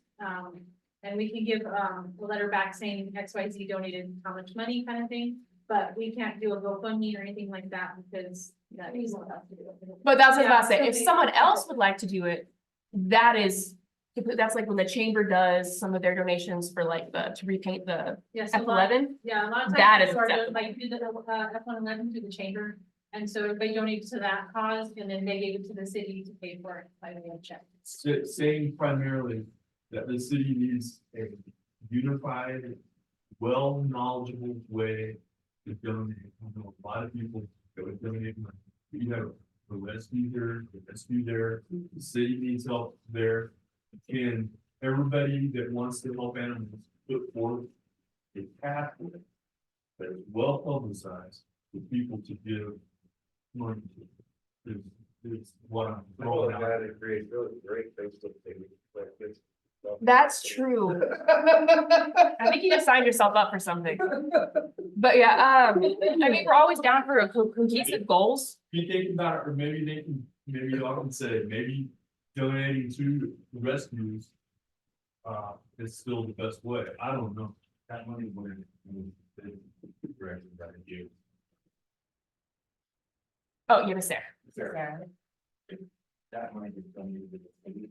it doesn't feel too much fun. No, we have an actual donation line item and I can show you that. So I mean, I Yeah. got you. Oh, yeah, it's. Yeah, no. You know, like, I get about your class and it's like, oh, And you can Got put what board you'd like numbers it all. to be Yeah. donated for. But we do recommend small things, like don't donate like $10, but say it's for the. Something that we probably won't be able to put that towards for a long time, but people will donate money towards vaccines, towards new Yeah, kennels, the new best thing to do is blankets. put it for a cost, vaccines, dog kennels, blankets, dog food. And then we use it for that What is that? at the cheese park. So I'm nervous, but I have to say, you mentioned, I want you to get that time and you guys ready, if that holds through. What starts in the ground. So for outdoor space, we have a budget every year. It starts in July. I'm not gonna go into our budget only because the budget was combined with PD. And there was no singular line items, so we're still figuring out what the budget actually is under a new one. But they put a certain amount of money away for repetitive services. So if we can't get grants, then we start putting money away. Essentially, we already have 2 big runs. We just steal supplies. It's pretty much what it is. People to promote. I mean, And that's pretty much what it is. But we do a want needs list. And when we go for our finance, we say, hey, this is what we want, this is why we need it. And the finance department gives us. So a yard like that, if we stay in this current building, would be on our want needs, it'd be on our grants. And if it's, we haven't even started yet. No, we just started the remodel for the Yeah. inside. Fencing, what's the fencing of the dog park gonna be? I don't know if you know it off the top of your head. I actually don't know that. Okay. So But- we don't actually say Still getting no the for parts. that, like, you don't have like, oh, we're gonna start construction in the summer. So that's- No, for the outside part, we do not. We can't until we have the funding to know what we can do, and then we gotta talk with our own on-call engineer. I just wanna start like, you know, okay, we're gonna, we need $20,000 for, you know. Oh, yeah. whatever, and then be like, it can cost 40, and we just kind of got it at $10,000, and now we're gonna spend, and it's gonna be that 4 years later. Yeah, like that's just. And the good thing is, They don't, you're able to. yeah, the good thing is donation of supplies goes pretty far because we do have a park. We have street workers and water workers and park workers who can actually put a lot of that up themselves. So I'm not saying they can do all the labor, it depends on, I'm sure what kind of the Well, fence to be is. fair, the police department and our street department did put up the current fence around the airport here, so we do have staff that has people doing it. What's in that, Rachel, right? Another one, like. The one that you looked at, like, We don't know that the county owns it, the last we heard of the sheriffs were in there. that's very. That was where the unexpected leaving came from. One last question. Is there a person, a dedicated person and procedure for posting photos and information about dogs? Is that someone's job and does it have a procedure that's regular? or- Not really, I do more of our informational posts and then usually animal control officers take pictures when the dogs are picked up. But if a volunteer wants to do it, or it's something we need to make more of a priority, Really important. yeah, 100%. But- When those pictures are taken, is the animal control officer, are they posted or does it need to go to them? We have 2 of us, so one is an animal control officer who can post, and she's our senior animal control officer. So she does her postings, and then I do postings that are separate, because I'm not as involved in the intakes and all that. So I mostly do informational and set up town halls. But, they can post them without me. So at some point, you know, we're talking about goals, I'm not asking a question about goals, That's okay. but at some point. A goal might be, and when these dogs are brought in, they get their picture taken, they get named, Yes. and they get vaccines, and then they go. Is that a possibility? So we definitely the names, and pictures, I said you guys try to improve it, so we have videos and pictures for them, and then vaccines are usually based on our availability of vaccines. So if we have vaccines, then yes, everyone can get vaccines. We don't have, I think last year we took in 847 dogs. And cats, mostly dogs, 847 intakes, most of them dogs. So it's quite a few vaccines, so if the budget next year allows for all vaccines, everyone will get vaccinated, if it doesn't, we just go off our donations. So Kelly, let me ask you this, do you administer the vaccines, or do you have to take the animals to the vet to have that done? So it does not have to be administered by a vet. Because you can buy certain vaccines like parvo, your kennel cough. Yeah. can be bought and you can do them there. They are not accepted by most vets. Because there's no proof that we administered them correctly or we stored them correctly. Right. But they still help more than nothing. Right, one, it minimizes the disease, which is the biggest issue. It does. So yeah, someone donated some money, so we're working on getting a bunch of distempers coming in now.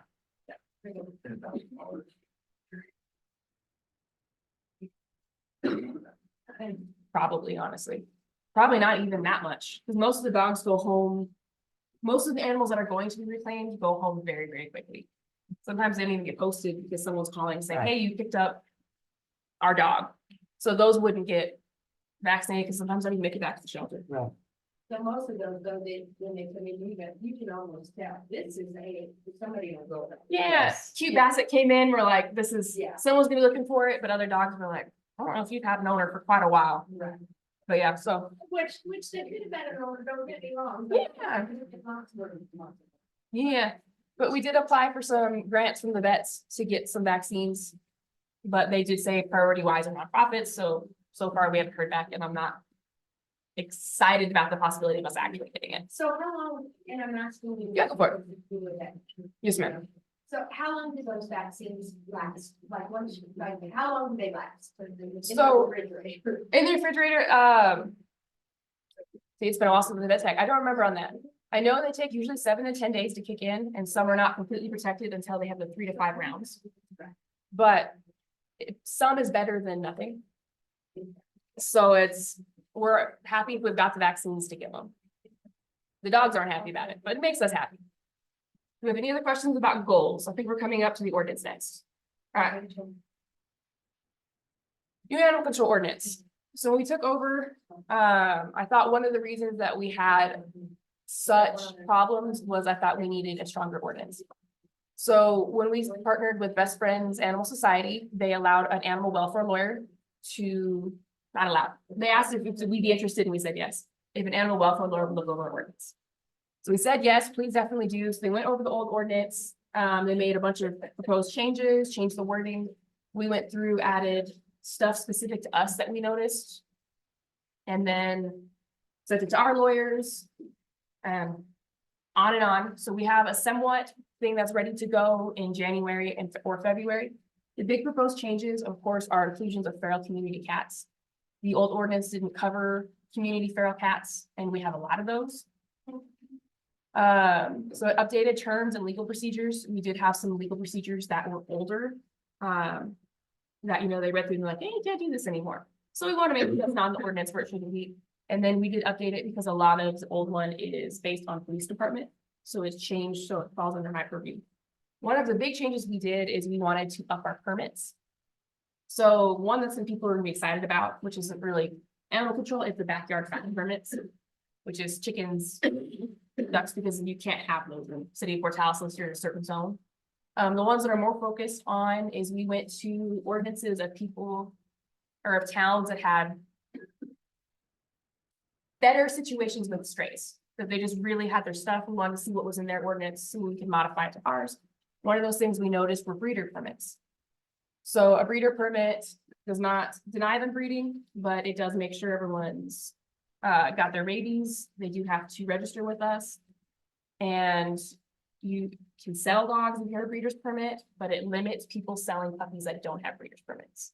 And that allows your breeder permit can be pulled if you have more animals than your house can take, if you have nuisance and dangerous animals, if you were found to be cruelty, them getting out, your breeder permit can be pulled. And then if you continue breeding, you get very big fines for every puppy we catch you trying to sell. So that's one of the ones that's going up. It's in the new one. And of course, you have to counsel to accept it or not. It does cover in there. You can rehome animals. I think it's like for $25 plus proof of your vet. So if you got them $50 worth of vet given vaccines, you can charge $75.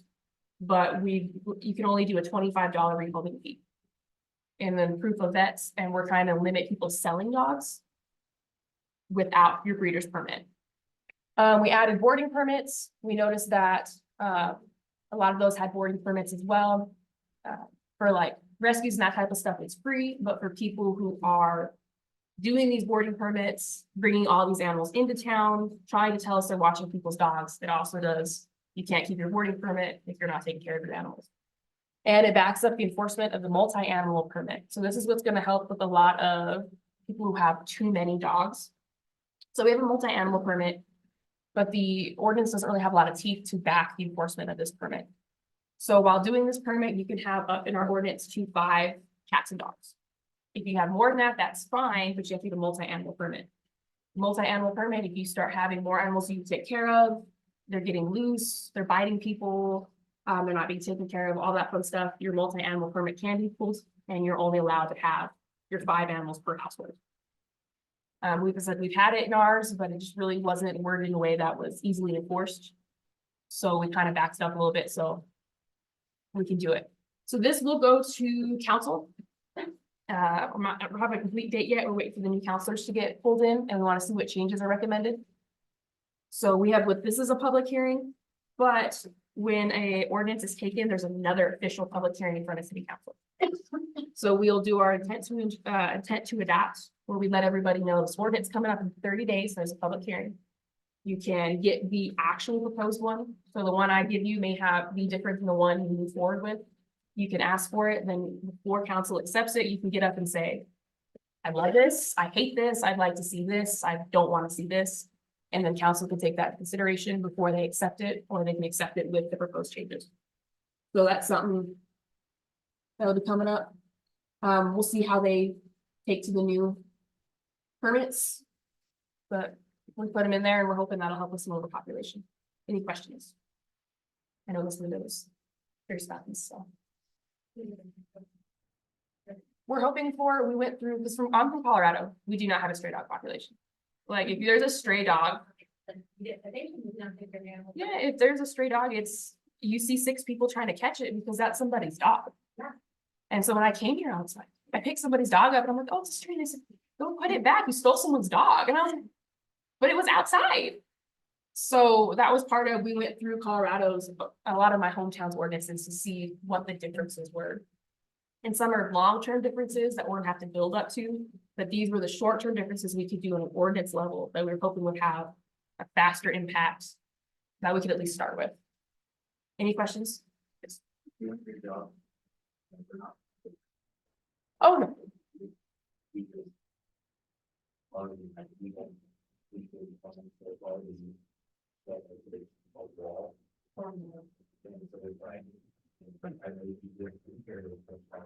But I And- do know, No. like, none of this is directed back to you. You're just a customer service representative that That's- answered the phone. That has to be like, so you don't decide that. So. If it helps, But when you're they're, doing great, that was fantastic. when people are like, you want to take over animal control? I'm like, no, because they're gonna yell at me. But at the same time, we need to move forward in a different way. I'd like to move forward in a different way. And if we don't let people speak, we're not gonna hear anybody. So that was part of why we wanted the town hall. We wanted some of the stuff fleshed out before we had the town hall, which is why it took like 5 months. Because we had all these things already in the process that we want to say, look what we are doing and have done. Versus saying, hey, we're gonna make all these promises, but have nothing to stand on. So it goes, I'm the department head, and then Miss Kathy is under me, but they're direct supervisor. And then it is animal control under her, but under me. Okay. So we're doing a remodel. I wanted to cover it. Oh, wait. You said you were Colorado. Please, ma'am. Is it a little bit easier in Colorado to enforce these things because of this state law? Yes, we have much higher animal welfare laws. I don't know if it's still there. It was trying to get passed when I was going. If they passed it, you couldn't even tether in Colorado. For tether here, we don't have any tether laws. You can tether your animals because they're still on your thing. A lot of tethering does end badly, but it's not even something we can enforce as long as they have food, water, and shelter. Tethering is fine. But animal welfare is treated very aggressively. And it's also a community perception, I guess. That's not allowed. Here, if you see a skinny dog, people don't think twice about it. You see a skinny dog in Colorado, there's pitchforks and people are ready for that dog to be fed and be picked up. Y'all, I'm moving Colorado. Yeah, it is. Tomorrow. It's a completely, we were driving, there were 6 cars, like, what are they doing? I said, oh, there's probably a dog in the field, and sure enough, there goes a pit bull and there's 6 people. Trying to get 6 different cars, trying to get the pit bull in off the street. Because that's just a different perception that is lacking in New Mexico. And it's not just an us problem. New Mexico has a huge problem. Oh, yeah. It is when we started partnering with these groups, they said, oh, we're so happy so much New Mexico wants to help. Because they said New Mexico is, they said the numbers are insane, these euthanasia rates are insane. The breedings, and I was like, well, at least it's not just us, but we can still do our part to make it better. We need to build better around. They do. Colorado takes a ton of the puppies. When we worked at the vet, that's where we sent all our puppies. Because they were almost desperate for them because they don't have puppies. And all those puppies go places. Yep. So they were who we wanted to model our ordinance after. Because we feel like they've got more foundation than we do, but that's a goal we should be trying to shoot for anyways. So for our remodel started on Monday. It's estimated about a month, which means we're closed to public while construction goes through. But their animals, or if we have any animals, they're still available for adoption. You just have to call, we'll bring them outside for meet and greet. So we want to do in and out kennels. They're better for more long-term stays and they're easier to clean. Like, let's be completely honest, dogs poop outside. I don't want to minimize that. We want to do some additional kennel space. We want to do a bigger cat room. Our kennels are currently in our cat room. So we just have like this little hall with like these pathetic kennels. And we would like a much bigger cat room. And then of course, the way to keep sanitized. So we're tearing down a structural wall. We're adding a floor drain. Makes cleaning so much easier. We're adding a concrete pad outside for our outside kennels. They're adding doggy doors. And then we're converting and updating some of our current kennels. Because all we have is extra large kennels, which is great when we have extra large dogs. But then we have a Chihuahua taking up this huge kennel. So we're trying to put guillotines in. So if we have a smaller medium dog, we can just cut them in 2 and have extra space. If we have a Mastiff, it gets the whole 8 feet. So we're working on those 2. We're still not gonna be as big as our previous building, that we were at 2 years ago. We're only gonna have 7 indoor outdoor kennels, and then we're gonna see how many medium and small dog kennels we can have. I'm guessing we're gonna have about 22 kennels in total. But we'll give an official count when the remodel's done and we can see what kennels we can push where. I think that's, Ms. Chris, we go. Okay, I think this is a question. You talked about.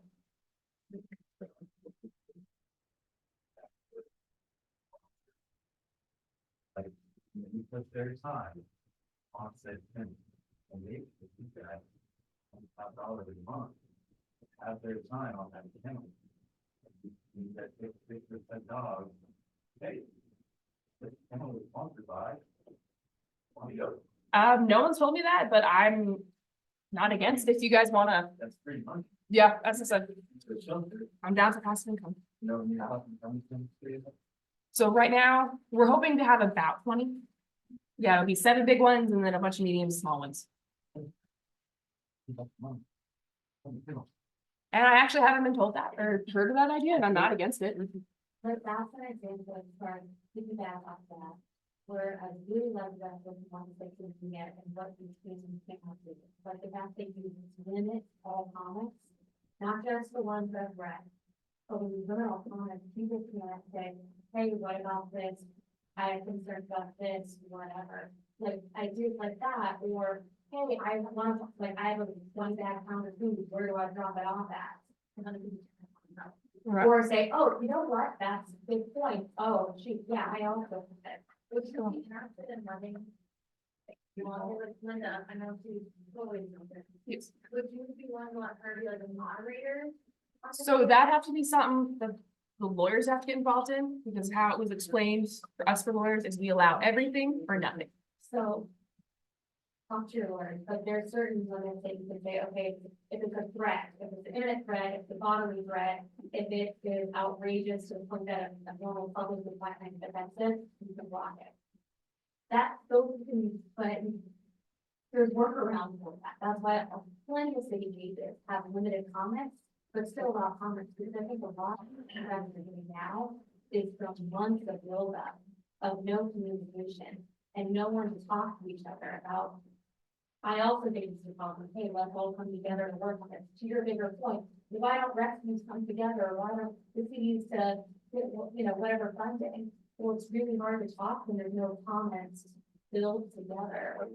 One workaround, I do the same thing with water. They have the same form, picture system on the water. Is to share their post.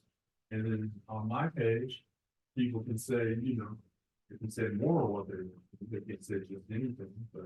But that's what they tell me, it's like, you know, we're all speaking of it, and if I'm sharing it, then one of the rest of I went to the kids with. True. But on there, so like the foreign comments, you can disable that, you can take that down, so that would be considered offensive to the general public or to the local community. However, Right. That's why they don't allow the comments. or there's a workaround for it, and I think a lot of frustration or a lot of ideas like that. Can't really be shared. Like I said, and I'm not opposed to if we can do limited comments.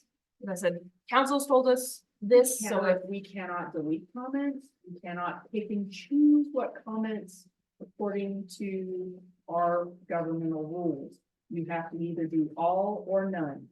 That's it. You know, that is the, That's what we were told when we talked to the state attorney. So if they allow limited, we're down for it. Based on what we've been told, we'll do none overall. But if something gets worked out, you have to pick. I don't mind So our comments. opinions or information. They have limited comments. I'm not saying to equal, I'm saying that I can give public view. But when you just go around public, something about their team, I don't trust them. I'm not with.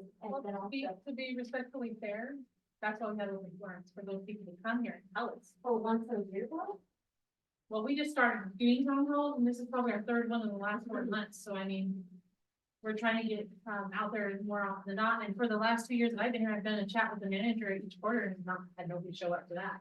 So we offer other outlets than just being able to blast us on social media. There's text my gov, there's email. well, so I'll put that as, I'd be down for limited comments Yeah. if our lawyers approve it. That's, Like, not making them for rescue people to work with each other, and again, like, if I'm sharing it, only mine is for the rescue, I can share that too, give me a different note, so. That gives us a space, you know, I remember being out there, and rescue can tag, people can comment, hey, I can tag some of her dog, I've seen it, you know what I mean? for you. I also think you guys not track record, if so-and-so getting tagged all the time for their dog, please. They're just like people. We'd be interested. I'll have Sarah, I'll have the attorney look back into it, and if they give us approval, we're okay with it being open. Because we don't mind even the negative ones saying, hey, why are you guys doing this? We just don't want the threats and the body parts. But if there's someone in it Cards are annoying. that our attorneys agree for, we're completely fine with that. Any other questions before we go to, I think, volunteer opportunities? Oh, problem facing. I lied, we have one more. So here's some of the problems we're facing. People did ask us about it. So we have had a weird increase of bite reports and negative interactions between humans and animals. The good thing about it is this has increased on owned animals, but decreased on stray animals. Because it used to always be feral packs were biting people, and now it's people who owned it where they can actually go be cited to court and be forced to get a dangerous dog permit. Yay, but nay at the same time. We have noticed an increase of communal diseases in both dogs and cats. Increase of animal poisonings or unknown causes of death. We've had multiple animals we've picked up that are comatose. We're not sure what they have, but we did have, at the height of the stray thing, we had a lot of people threatening to start poisoning dogs that were terrorizing them, or so we're not sure if those were followed through. We're not sure what's going on. We've had increase of euthanasia rates in all categories, room-related, medical, and behavioral. Some of the problems we're having is decreased adoption rates, even with a decrease in adoption fees. Inflation, of course, hits us everywhere, wages, supplies, care, all that. We've been denied or we don't qualify for quite a few grants because we are a nonprofit. We recognize that large rescues and other facilities are completely full, can't transfer as frequently. We tried to see if we could start transferring to Santa Fe, and they just said 2 years ago, yes, but now they said they have so many, they just can't take any transfers. Owned animals being allowed to roam by owners. Huge problem. We're hoping it'll get a little bit fixed during our new ordinance. One of our bad things we have been having is anonymous reports. People don't want to turn their neighbors in, so they ask it to remain anonymous. Anonymous reports are hard when it comes to judges or saying, hey, we know your dog's out, we can't tell you who told us your dog's out, we didn't see your dog out, we have no proof your dog's out, but we're gonna cite you. So we always recommend if you are comfortable doing a report in your name, it really does help us a long way. We do have people say, hey, my neighbor's dog was out from 10 to 12, we would like it cited. But we want to anonymously complain about it. We then have to go out and try to see the dogs out so we can cite them, because it's hard to say, well, it just sounds like we're making things up. Anonymously, your dogs were out. We can't tell you who said it. One of the things, posts, I don't think anyone here does it, but we want to put it on here, responding to shared posts doesn't get back to us. So if someone shares a post and you respond to the comments to the shared post, we don't get any notifications of it. So we're trying to encourage people to contact us directly with questions. We'll go through, I'll see a post that's been shared to House community and someone's like, hey, I want to volunteer. But we actually don't know they want to volunteer. So people are nice and help direct them back to us. But that's something we've noticed. Or someone say, hey, that's my dog, but they don't call us and we never actually see the post. Next one, unless you guys have any questions. We're just gonna skip, but now I think we're at volunteer opportunities. Weekend help is our big one. So because of low staff, sometimes our staff work 5 days, the 2 days, and another 5 days before they get their 2 days off. To make sure that they're taken care of. So if anyone 18 and up for church purposes would like to come help us walk dogs on the weekend, to help clean, we can get the staff in and out faster, but the dogs are still getting the same amount of time outside and they're just getting as clean. That would be great. And it does improve the mood of our animal control officers who do have to work those long shifts. It does give them a break. Foster, while we don't have fosters through our city, we always, if anyone has any interest, we have some great rescues in the area that are always looking for fosters. The more fosters they have, the more animals they can pull. So if anyone's interested in fosters, rescues around here are fantastic for it. Just time, if you want to come walk, brush, socialize during the week, not on the weekends. We'll get you your thing if you just want to show up on a random Tuesday at 3 and want to take a dog for a walk. Fantastic, as long as your waiver's in with us, we're all for it. Pictures. We would really like to increase our pictures. If anyone has cute pictures, they like to come take cute pictures, cute videos, would like to help us keep everything available, animals updated online with, I'm not very good at pictures, but someone would like to come and do that. Fantastic. People can come once a day. We'll call when new animals are in.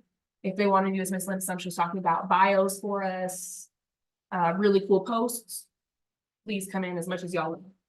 Monetary donations can be made to City Hall, specifically for the animal shelter. People can donate for vaccines, dewormers, new kennels, vet care. We don't really have the budget for animals that need vet care, but some people have in the past donated money, and then we can choose an animal, maybe a cute puppy that needs parvo or something like that, and that money can be used towards their vet care. The rest we can't pull them. Donation of things, we're always happy to take it. Blankets, towels, toys, unopened and expired treats or pet food, dog beds, leashes, collars, etc. Donations can be made to City Hall while the remodel's underway. When the remodel's done, you could just bring them to the animal shelter and we'll accept them there. I think that was, not gonna lie, I think that's the end. End of presentation. Are there any questions from any of it? So. Yep. Back in the day, and high school, Sorry. they, like, for us, sign off. Do a, volunteer hours. You know, volunteer resident. That's. I think it's on my. This, I do a lot of volunteer hours. At the Dallas and the and this was back in 2002, Okay. while we changed. If the insurance will let us do it with waivers, and they're not young children, but you know, they're We were all. seniors, I would be down for it. I was disappointed because those are who actually, you have to have a certain amount of volunteer hours, and those are who we wanted. The insurance said over 18, but if we can get a waiver, then I'm completely fine with younger kids.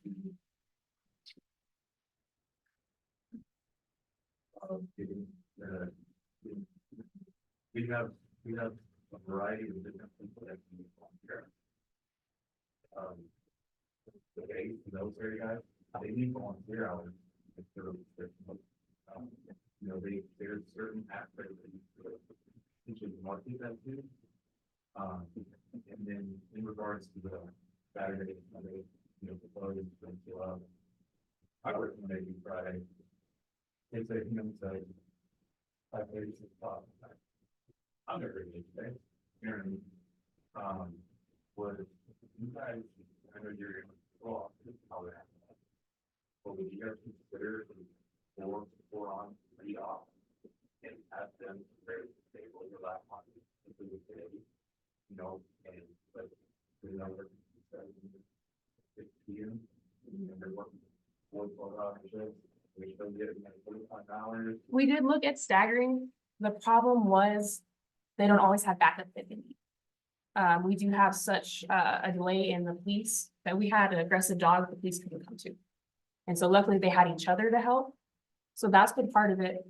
I would be maybe amendable. We'd have to look to maybe if rescues wanted to work where they said, hey, 8 to 9, Saturday, Sunday, we'll send someone who's not a salary employee. So that, and that's what she had. Oh.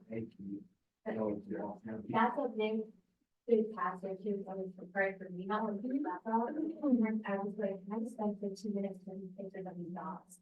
Nope, closing the weekend, coming on Monday, but just text me before, and then I was like, okay, well, I'm gonna switch around my work schedule, so I can be there for an hour. Oh, actually, no, now we're busy, come tomorrow.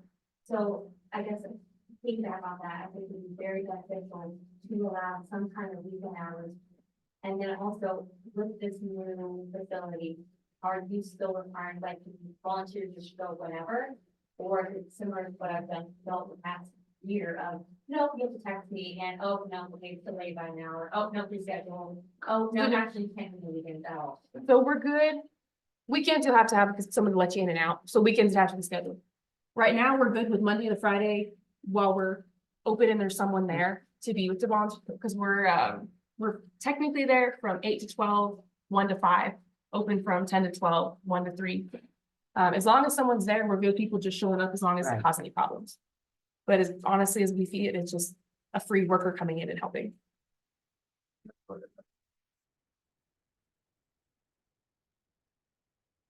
You're gonna see way more dogs on Saturday. They will on Wednesday. Yeah. You know what I mean? When you work. Monday through Friday, yeah, You ain't 8 to 5. You ain't gonna go anywhere.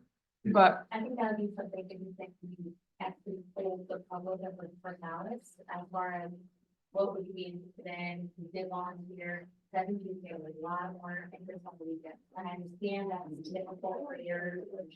You know, I think sending out survey. You cared about facility, or don't we care about medical facility? More than we care about the geriatric, pediatric population, schools, it's literally meant, you want better medical facilities, it's better service. In that survey that you did, like, right, Sam? They're like, yep. Cool. she's like, She's like, I don't know what I'm gonna agree to, so I'm not. yeah, No, I know the survey that we put out there, is right. Just like our fire department comes in and says, our main priority seems to be potholes and dumpsters. So like we have each people buying from what's mostly important, but you are absolutely correct. Right, and so it's like. You know, okay, all those people that answer that survey, which is not a lot. Which, well, right, but. If the money or not. You know, like you said, how do you do it? And I think that. On a large, large, you know, those for example, on the hours. Okay. And put in warrior. Actually. and if you go on our Facebook, our location is under our address. Yeah. No, it's completely, it has our new email, our new address. And if you go online, if you do Google and online. Yeah, we can't figure out how to change that part. I couldn't tell you. Yeah, That's- But our Facebook is all updated with all the new addresses That's where I got it, because somebody was looking for their dog, for the, for the. But anyhow, you see, we actually saw that post and I was like, now how do I change Google? So we're trying to figure out how to change Google. Well, you had, but you guys had it right on your Facebook, and that's where I took a screenshot and said, here's the address. Yes. It's up there. But we also know people will Google and go to the wrong address. So we've got our stuff has all the correct addresses, but if we can get the other stuff. Covers. Okay. figuring out from like Eastern, like. That. I was trying not to turn and be like, Well, we have a free vet program, lots of programs changed recently, we have a free vet program, it seems that you didn't use. And if it was marketed as, you could put this on your resume, so that when you get your degree, you would have this animal. Very care experience at the shelter. I oh, mean, y'all I have to would sell think- me on exploited free labor. I am down. Yeah, I really think that would be, I don't know how many students they have in that program, but it runs every year. You know about Farlow, Not well, I know. about Farlow, that. But anybody that wants to apply to medical, or that still, we all have to have to get them. Have to volunteer. There you go. You have to, like, at almost any medical school, will make you have some type of.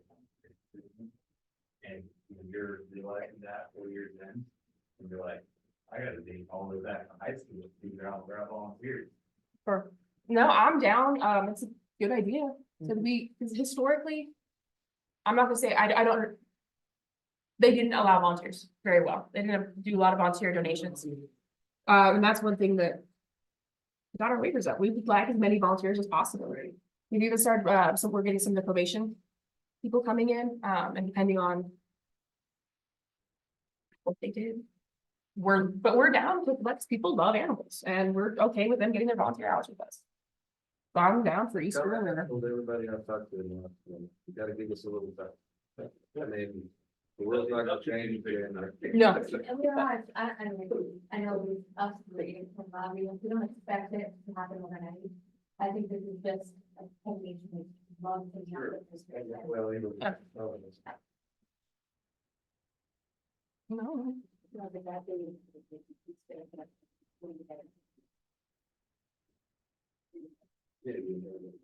I suppose the hours that people work and the hours that the shelter open, I suppose that's a big problem if we want to get people into little dogs and adopt them, right? It just seems like that. And every major shelter that I've ever volunteered with has some kind of weekend hours. It might be limited, it's not 8 to 5, but even just 12 to 2 or 12 to 3, that limited time. I mean, there's some creative way of helping with that without taxing the budget, Well, we can look into it. I mean, the worst I can say is, Without the dogs, now you wanna see what your kids are gonna do with the dogs. right, It's cool, you wanna see the dogs, you wanna go walk around town. But families will do that on Saturdays, no, we'll look at something and that's not me pushing it out. I'm trying to think if there's a way we can even have volunteers where they can be there and help with that, but we'll see. Okay. But at least I know I'd be willing for rescues to do, because I get to flex my time. I work 40 hours a week. I don't work 8 to 5, I work 40 hours a week.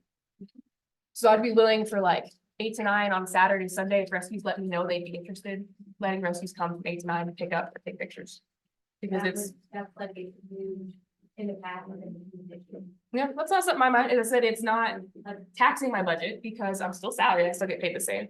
And honestly, I don't do anything. Or even if you just, if there are stores, dinner, like, we also order 5 or 6. Because in the past, it's been very much, if you don't, figure out what the stuff that it's. And so then all of a sudden you're scrambling to get off work and someone drive all the way from, flow bed to just hold this all for an hour. Like, we had to have it in Facebook for 3 hours. We were getting other calls, but like, then what we have rescues from the dog from Albuquerque or Who's that? Yeah. Well, Like, really keen on those things, and there's no communication between those rescues or like that we work with and people as a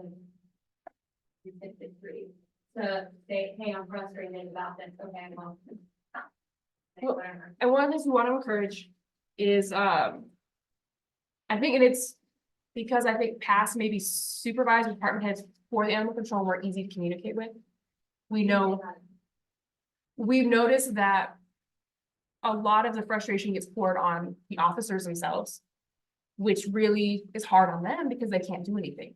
So one of the reasons we put my cell phone, her cell phone, and our emails on We were hoping a lot of that communication could get bypassed up to us, because one, it takes off a ton of pressure, but we're the people that we can really put the time into fostering those connections, because we're not doing all these calls. So if you guys go on there, it's pinned on there, my name, my email, my work phone. If I don't answer, leave a message because I get to spam, but you can text it. We try really hard to be available for those, and we have more availability and power than the animal shelter officers do, and more ability to make change. So coming with us to frustration leads better to changes, where frustration matches frustration with them, and I don't think it's helping. There are mental. Oh, 100%. It's really hard for those. So yeah, so if you guys are with rescues, I know you guys do rescues, all that information's on there, go ahead and book it.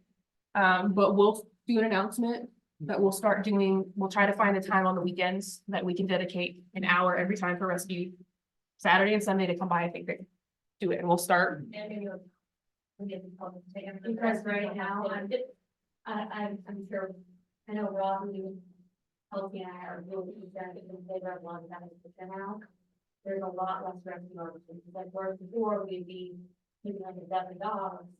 Now, we're able to take one, yeah, because we don't know how long that dog's gonna be with us. Like, it's all connections and like, you guys gotta save, but I know, that's something, but, No, cycle runs, we're not, you're not good. No, we know, because my foster dogs were with me for like 4 months, and it just, City's Hope for Precious Paws is trying their hardest to find home sport, and this one just isn't going anywhere. Slow. It is, so that's fine. She's cute. She eats all my shoes. Yeah, the moving is really. Hopefully after Christmas. But yeah, I know we've answered a lot, so we'll probably get ready to start closing. But I really want to thank my email, my name, and my work cell phone are on there. Hit it up, hold us accountable. Say, hey, you guys said you'd be interested in doing this. You said you'd be interested in doing that. We haven't seen anything. What's an update? Go ahead and hit it up. I mean, there's people above me, but a lot of the change policy wise does start with me. So. Oh, perfect. All right, Miss Chris, I think we're ready to shut down. We're done? Think so. All right, thank you, Kelly. Yeah. Thank you.